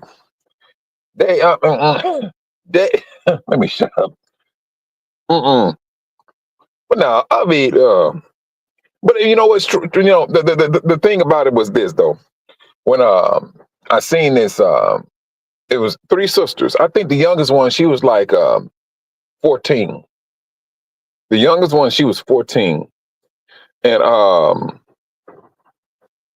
other two was like 15, 16. And but I was like, but they had it working. They had it working. Now, what did they do? You know, I don't know what they did. But brothers, it worked. It worked. Now, those sisters, they was from Nigeria. Nigeria.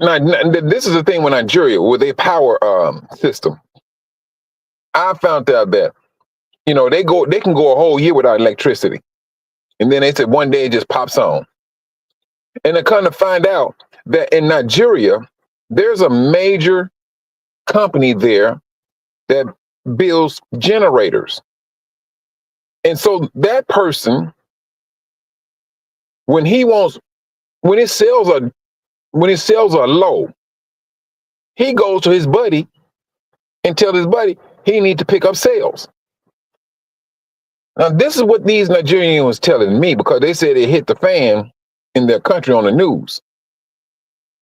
They would shut the electricity off in certain neighborhoods, and they'll stay off for like a year just to build up sales so they can have money. But it was a Gentile company. The owners were Gentiles, but the workers were, you know, our people. Yeah. Everything is always twisted when it comes to these Gentiles. Our voices are getting stronger. Frustration, stronger. Determination, off the chain. Because now they're seeing some things. They're understanding some things. There is no going back for us. We moving forward. And there's nothing that they can possibly do. They can make all these threats all they want. A dog with no teeth, that's all they are. That's all they are. But now, when you're looking at us,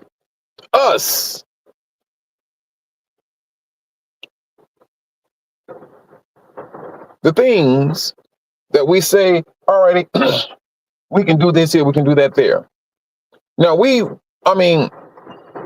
entertain the thought of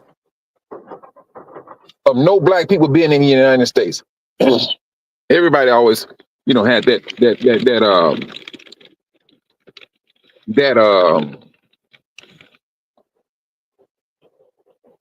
thought.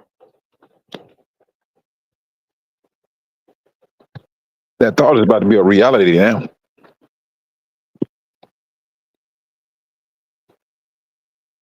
That thought is about to be a reality.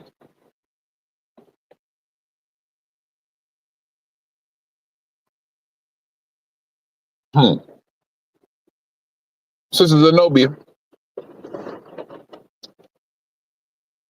the dog is barking, but he ain't got no teeth. At least can go get some dentures. But that's what's happening. Brothers, once we are back on the continent, that right there is going to be a game changer. The fact that the Most High stood up for his people at that particular time and started moving his people back to the continent. Brothers, come on. Can you imagine how fast we're going to be moving? They're going to be at war. They're going to be at war.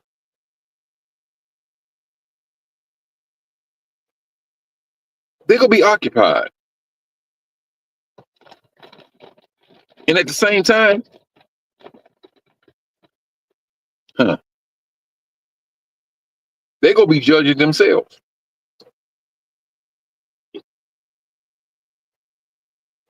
They're going to be killing themselves. This is that cup that this nation got to drink. They got to drink it. HIV, syphilis, the blood of saints,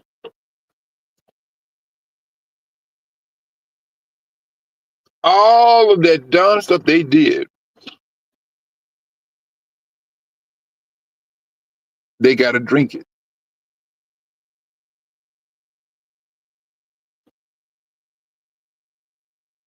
That's what the Most High said. Brothers, when I say we are in a privileged position, I mean we are in a privileged position. We are. All we have to do is continue to believe in it.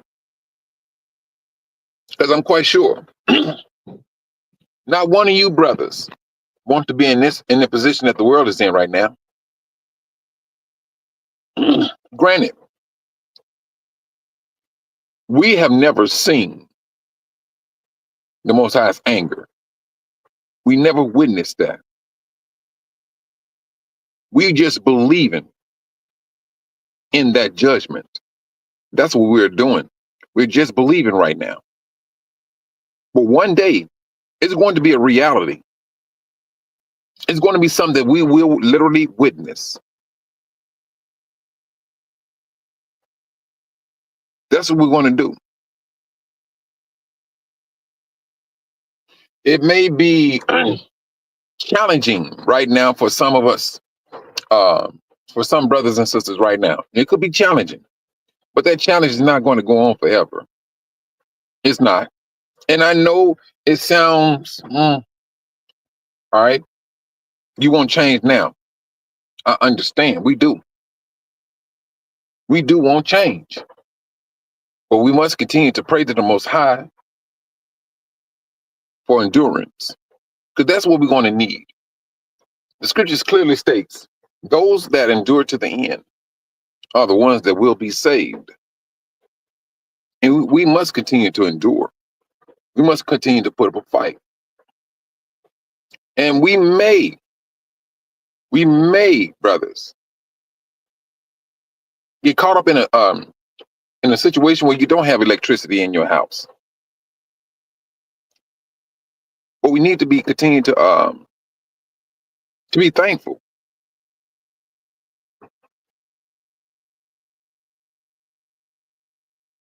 Wait a minute. Hold on, Sister Cynthia. Hold on, let me do it. This young Christian guy, Mac, on the YouTube channel said the Father gave him a dream that blacks was going to rise to the top. Well, I'm glad he had that one. Now, let me ask you something, Sister Cynthia. Is he what is he? Is he a Gentile or he black or what? Because I've been hearing a lot of people been having a dreams about black people, and majority of them been Gentiles. Mhm. All right, he black, okay. But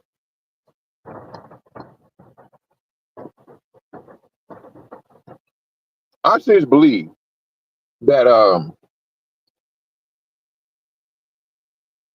they're going to shut YouTube down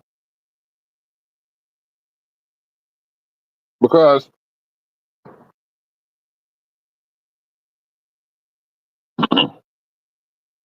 they think,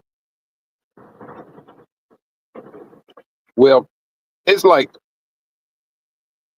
they know.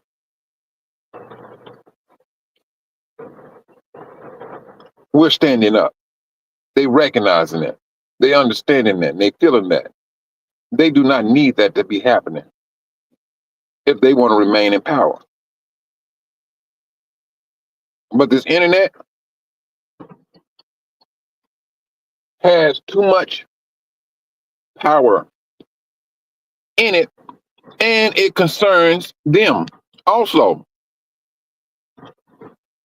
Right now, it's not a good time for them to like pull the plug.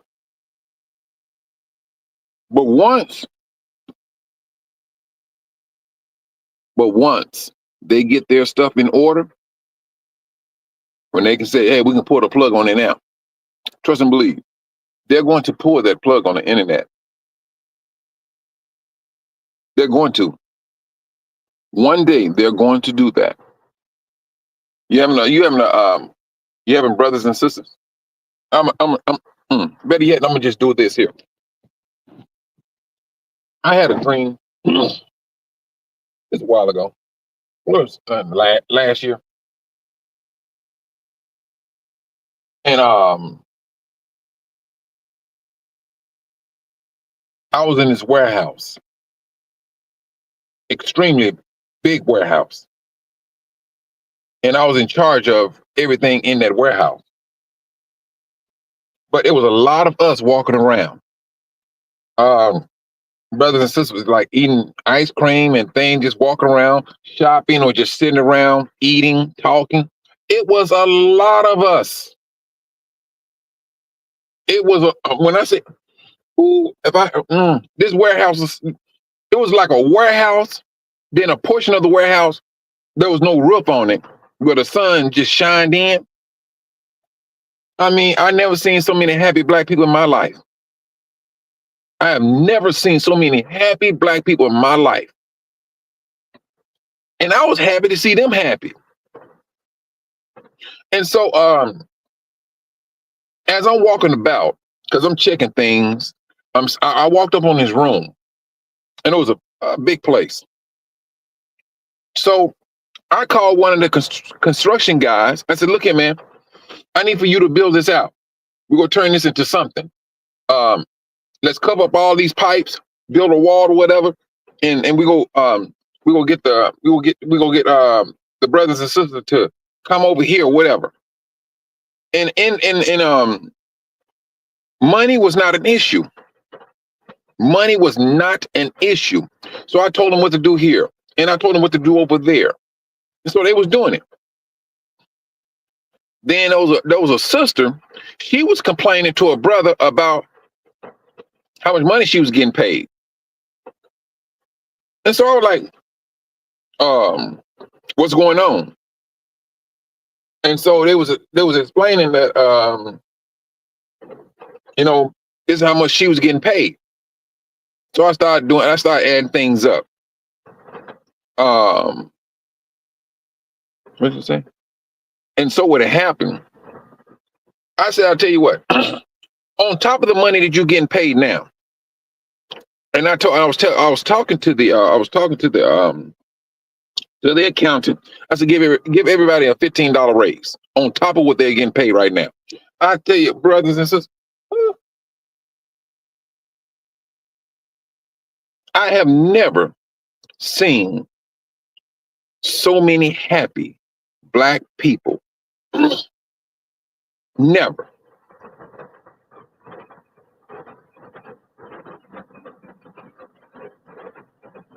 Sister Zenobia,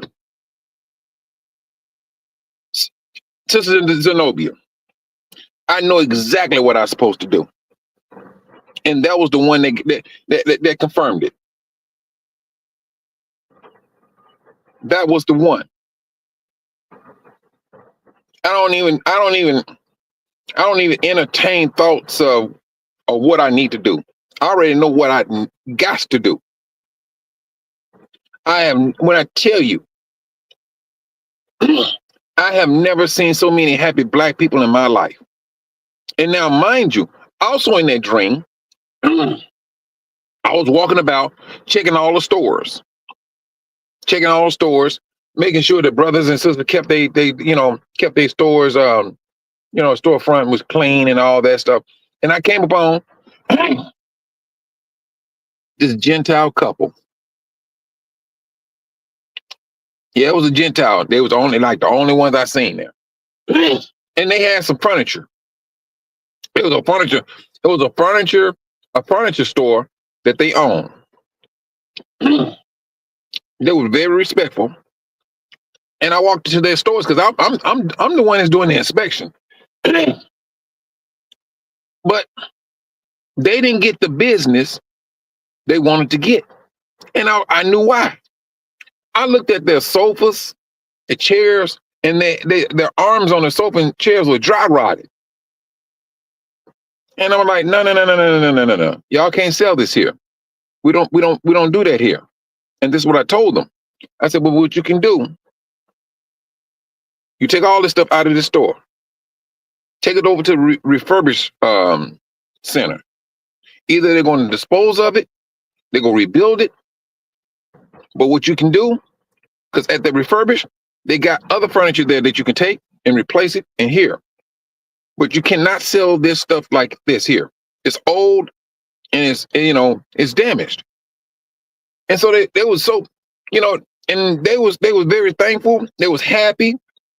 So they did just that. But that was only Gentile couple that I seen there. Everybody else was Black and happy. Kids walking around, running with balloons. I'm telling them, I ain't never seen nothing like that in my life. And that was in a dream. But they were so happy.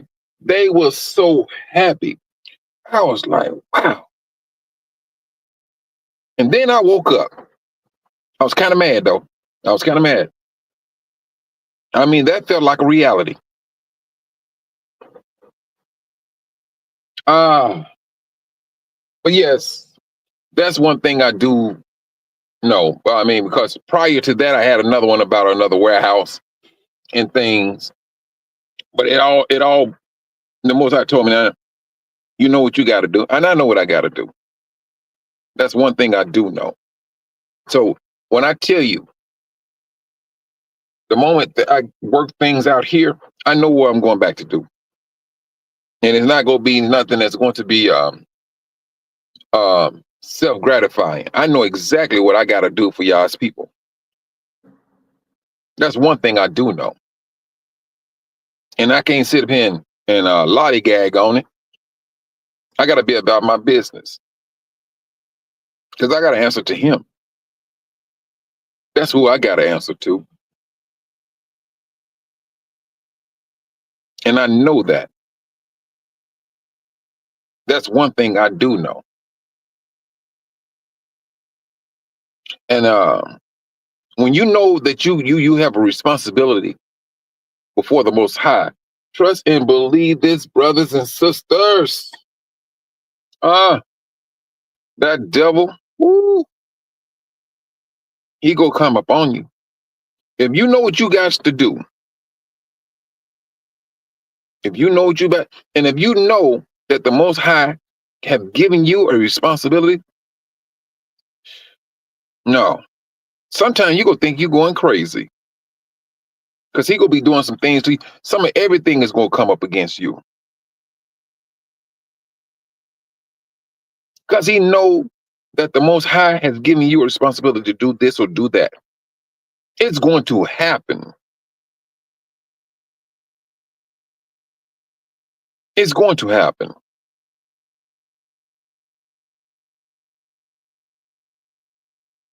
Now, should we be surprised some brother or sister come up with something about on a medical side, especially when they're dealing with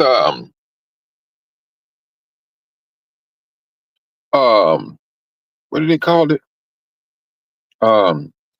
Diabetes and cleansing your blood? I would not be surprised.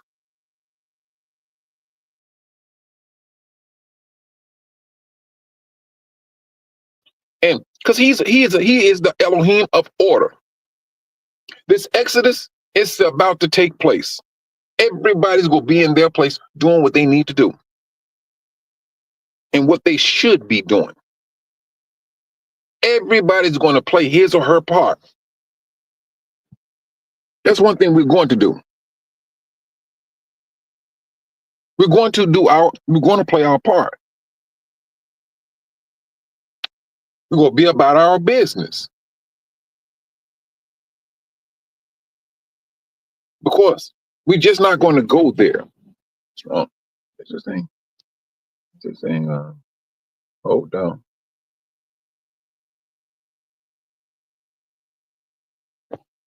We're going to be about our business. Although being in the wilderness. And see, we have this. Some brothers have this view of the wilderness as if we walking about barefooted in some woods. No, no, I don't see that. I do not see that. I see us on the continent, rebuilding our nation. And for those that wants to be obedient, they are practicing obedience. Those that are moving haphazardly, they could be moving with some judgment.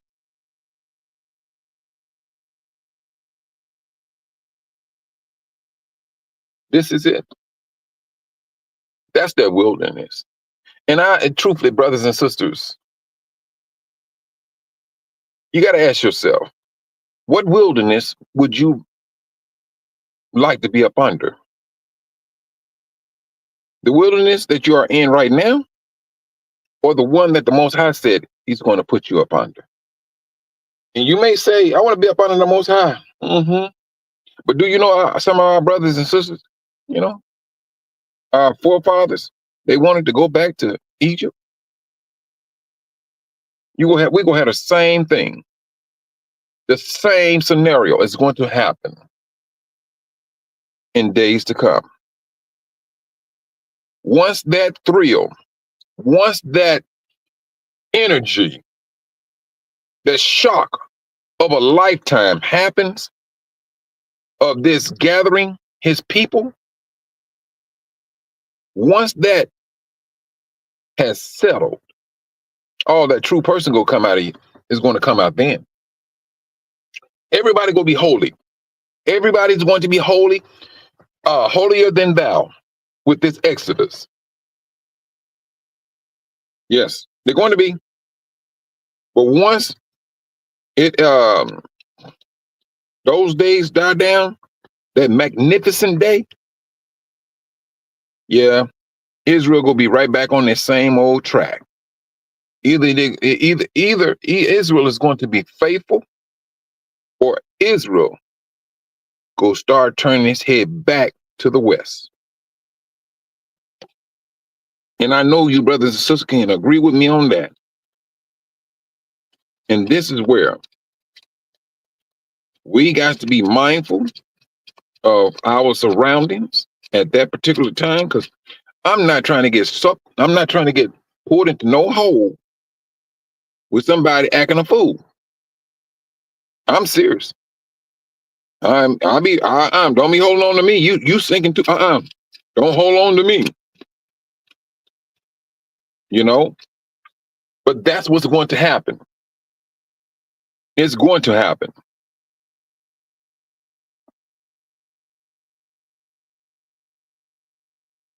Let me tell you something. This Exodus, brothers and sisters, it would appear that it's going to shock the world too. I mean, it's going to be something. The scriptures clearly states the Most High said they will have to know that I have always loved you. Any of you sisters out there, you know, your husband, he says, you know what? Now the world needs to know I love you. If your husband never told you that, you know for a fact he's trying to tell you I'm gonna have to speak up. I'm gonna have to let the world hear my voice to let them know I have always loved you. What makes you think that the Most High is not going to speak, Israel? He said the world will have to know. He wants the world to know who he is and who he loves, who he is coming for, and who he is going to save. He gonna have the world. He gonna have the world's attention. Oh yeah, he gonna have the devils too. The devil gonna be slithering around there because he's scared. He's going to be slithering, cocking back his neck like he's ready to strike. He can't strike. He's too scared to strike. The fear has really engulfed him. You want to talk about fear? He gonna have that fear. He's going to have that fear.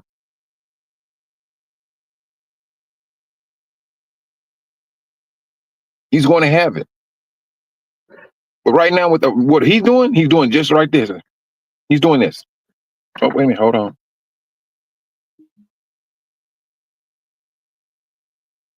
That's what he's doing. When people get confidence, Sister Yvonne, that's their confidence, or false confidence, that they practice so much. Wait a minute. Yeah. I tell you, brothers, this Exodus, no, it's not no far-fetched situation.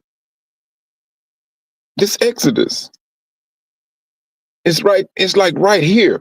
All it takes is this, a war.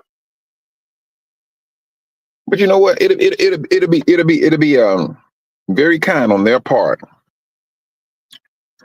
And for for the nation to say, you know what, let's just send these people back. All of this is happening. We all know this is biblical. And for the nation that do not want a part of, if you don't want to receive it, this is what the Most High says. If you do not want to receive part of her plagues, remove yourself from the situation.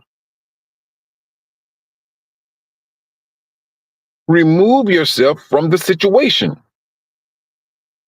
Well, She's not willing to repent.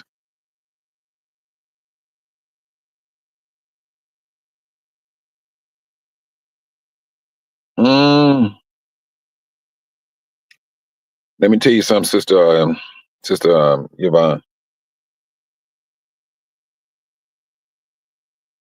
And this could be me. This could be me. This seemed like, I mean, to me, this seemed like this man got a plan for both situations. If Russia attacks, dominates the United States, he still gonna get over like a fat cat. If it's done away with, hey, I still got my life and I got money. I got a relationship with the Russians. That's what I'm seeing. And if it don't, hey, I'm still gonna work out. It's still gonna work out with me if it goes this way. And that's what's in their head. These are the things they call themselves planning out.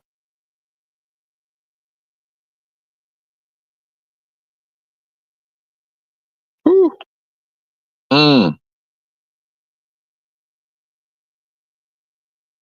We have a very wonderful future in front of us. It all depends on how you look at it, brothers. Just because it said the wilderness, hey, no. I just want you brothers, in closing, I'm gonna say this. I want you brothers to imagine this. Can you imagine how the Israelites felt, our forefathers felt, when that night, that the angel of death went by and just started taking the Egyptians out, and they felt that. They felt it. Y'all go. You can get up. Here goes some gold, silver, platinum, whatever you name. Here you go. Get up. Y'all gotta go. They feared the Most High. The Most High showed His hand for His people. So now, why are they getting themselves ready to leave out? To leave out, they gathered themselves together, got their families, got their belongings, and headed up out of Egypt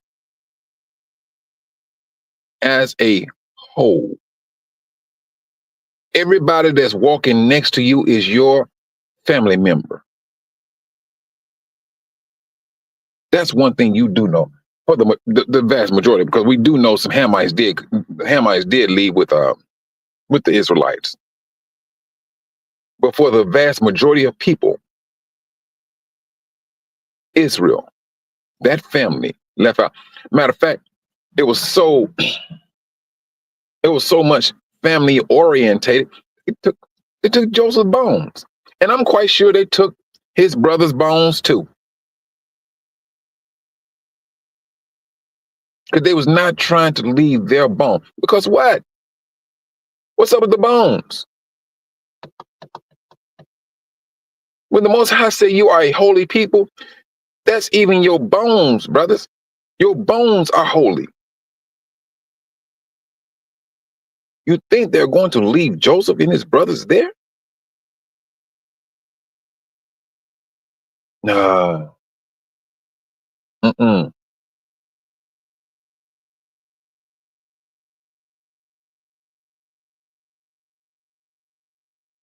You know what, Sister Zenobia, you're going to have that, because Sister Monica, she was having issues with that too. The messages in the message in the chat, we don't know. I don't know what's going on. But there's power in our bones, brothers. If you are a Yasharel and you have that fear of the Most High and the acceptance of His laws, you have that. You have it. So now, with all of this going on, you're seeing this. Now, you're seeing all of these people. Now, I believe it was like over 1 million Israelites. I could be wrong on the number, but I think it said 1 million, over 1 million. All of those people, you're talking about, man, everybody walking up out of there, walking out with their possessions. Now, brothers. And I know this may be a difficult thing to imagine. Oh, it could and could not be. The Most High said the same thing is going to happen, but it's going to be a much greater, um, exodus. Now, the means of transportation, I don't know. It could be boats, it could be plane, it could be. I was going to say a car, and I just thought about it. Can't go, the Atlantic now. But it's going to be something that's going to be magnificent that the world will see. Say, no, these are most definitely the Most Highest people. Never before in history have they seen people or certain people gather themselves together to get up out of this country and other countries on a global scale, coming back in droves. For the brothers and sisters that feel that they need to get out, you may be feeling to get out because there's something that the Most High wants you to do. And if you making a mad dash to get out, you doing that mad dash. What the most you doing something that the Most High wants you to do, and you're going to see to it. And you may not understand it. You may go there and think you starting your business is a very nice business, and the Most High is going to bless you with that business. And that person may not even be woke, but will not recognize that he's really working for the Most High and His people.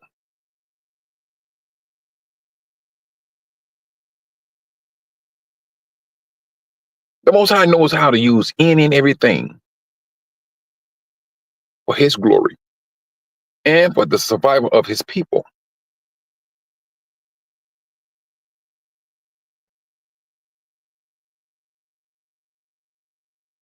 This is what we have on the horizon. And it's a very good thing. It's a very good, that's going to be a sight to see. That's what it's going to be. No more, what's the word? Looking at videos when police pulling over black people, always end up in handcuffs, always end up with their knee in their back.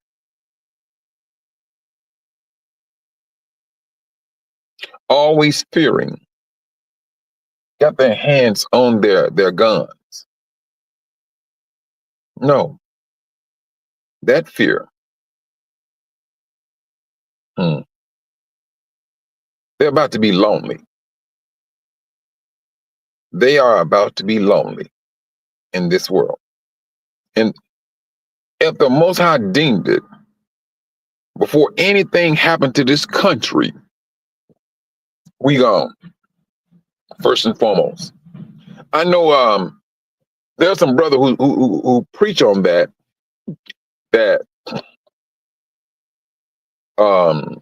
we got to be gone before Babylon destroyed. I really haven't seen that scripture. I mean, I can go and look through some things, but some preach up on that. I've seen brothers preach upon, they preach against the flea doctrine and things of that nature. Me, I just want to go. That's just me. And my fleeing is more so spiritual. When I say spiritual, I don't want no connection to this system. Although I'm in the system, I don't want to have no parts of the system. I don't get involved with not even the mayor's vote, because their decision is going to be their decision.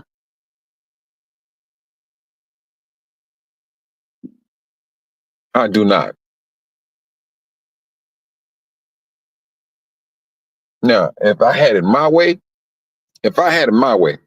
I never would have came back. That's just me. I would have worked on what I needed to work on. But unforeseen occurrences, all right, boom, I had to come back. So I'm back doing what I need to do and get things situated. Then go back and handle my business. Because I know it is for the preparation of his people. And that's what a lot of brothers, well, some brothers and sisters that are there, they're there just for that. You know, they understand their responsibility to the Most High. They're doing it.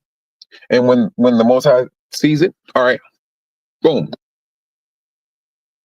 he's going to really pour his blessing upon them, because it's going to be for you and all of us.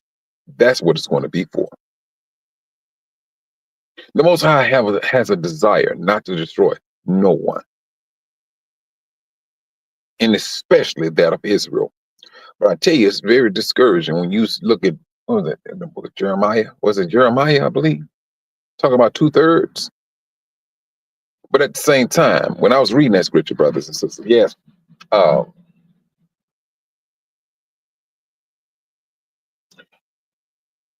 that scripture is also talking about that broad and spacious, the broad and narrow road. See, but that scripture is talking about time. 2/3. I mean, when you say 2/3, you're thinking that, like, all right, this is a whole number. Bam! All of a sudden, 2/3 is gone. No, I don't see that, scripturally speaking. I do not see that. Because right now, what brothers and sisters are looking at, they're ready to go. And truthfully, the ones that are loyal to the Most High, they're not looking forward to coming back. They're not. They maintaining faith. This is my land. This is where I'm from. And they holding on to it. Our forefathers, they did not hold on to that. They held on to their flesh, and their flesh cost them dearly. And the same predicament is being presented to us right as we speak. Where is your flesh rooted at? Where is your flesh rooted at?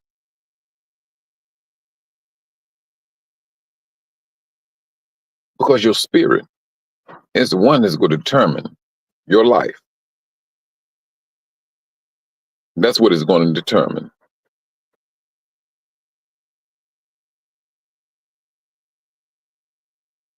I tell you, Sister Kathy, we got to get that. We got to maintain that. We do. We need to maintain it. I mean, what else do we have? Let's just say, for the sake of argument, that you're a person that, you were blessed to have funds, but you're still living in a wicked, twisted system. As long as you live in this type of system, you're going to get sick. You're going to die. That's a given in Satan's system. There is no longevity in Satan's system. There's longevity in Yah's wilderness. His wilderness. Wilderness is not going to last long, because once you the Most High determine you're faithful, you will walk up under that rod. You're going to walk up under that rod. But that's the thing, we need to maintain our faithfulness. We do.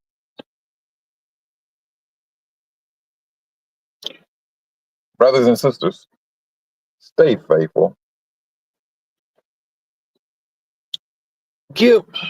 Maintain a bright hope for yourself and for your people. Maintain that. Keep your head on the swivel.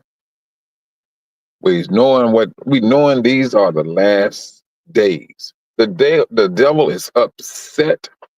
He's going to cause troubles for brothers, sisters, and especially brothers and sisters that are under some type of responsibility before the Most High.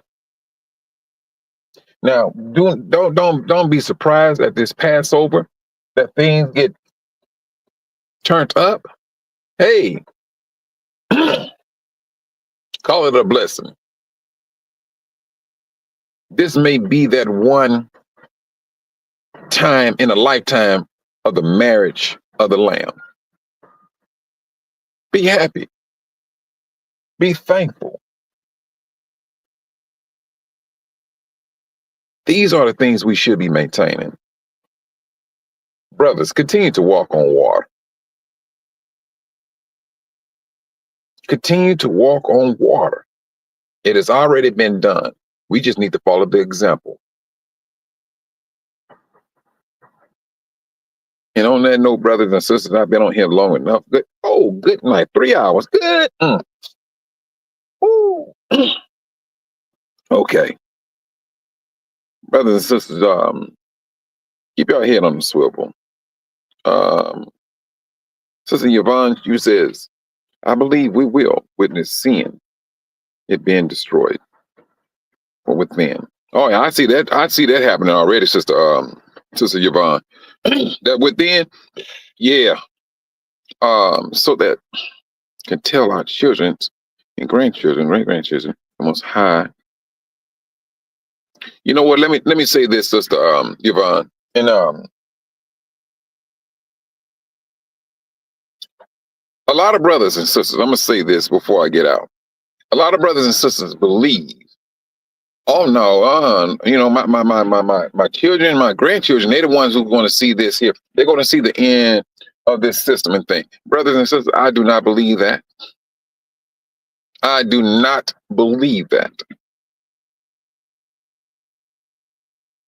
I believe we will live to see the destruction of this system. I believe that, the children and grandchildren, I seriously believe we're going to witness this. I do.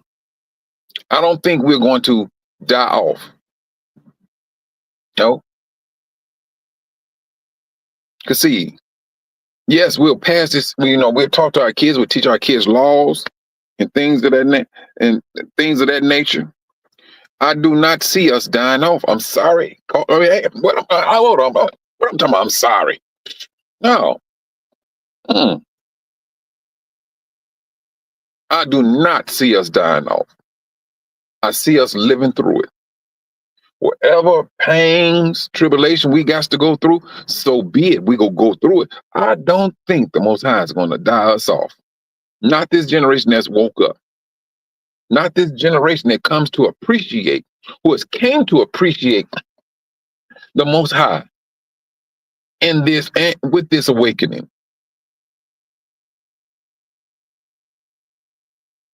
Oh, you know what? And I'm glad you said this, Sister Kathy.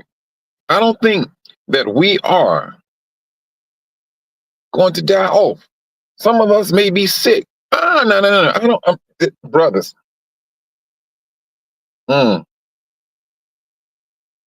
Most High is his people are having dreams. Now, granted, I'm not saying that we're not going to die with it, but I just do not entertain that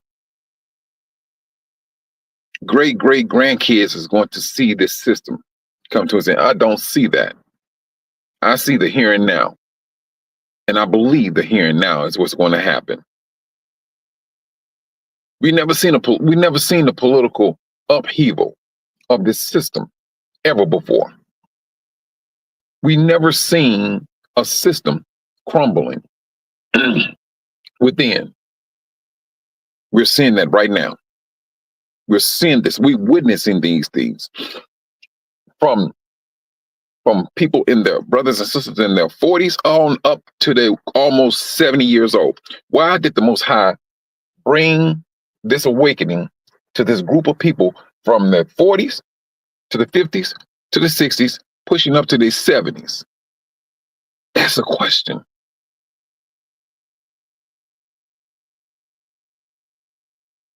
That's the question.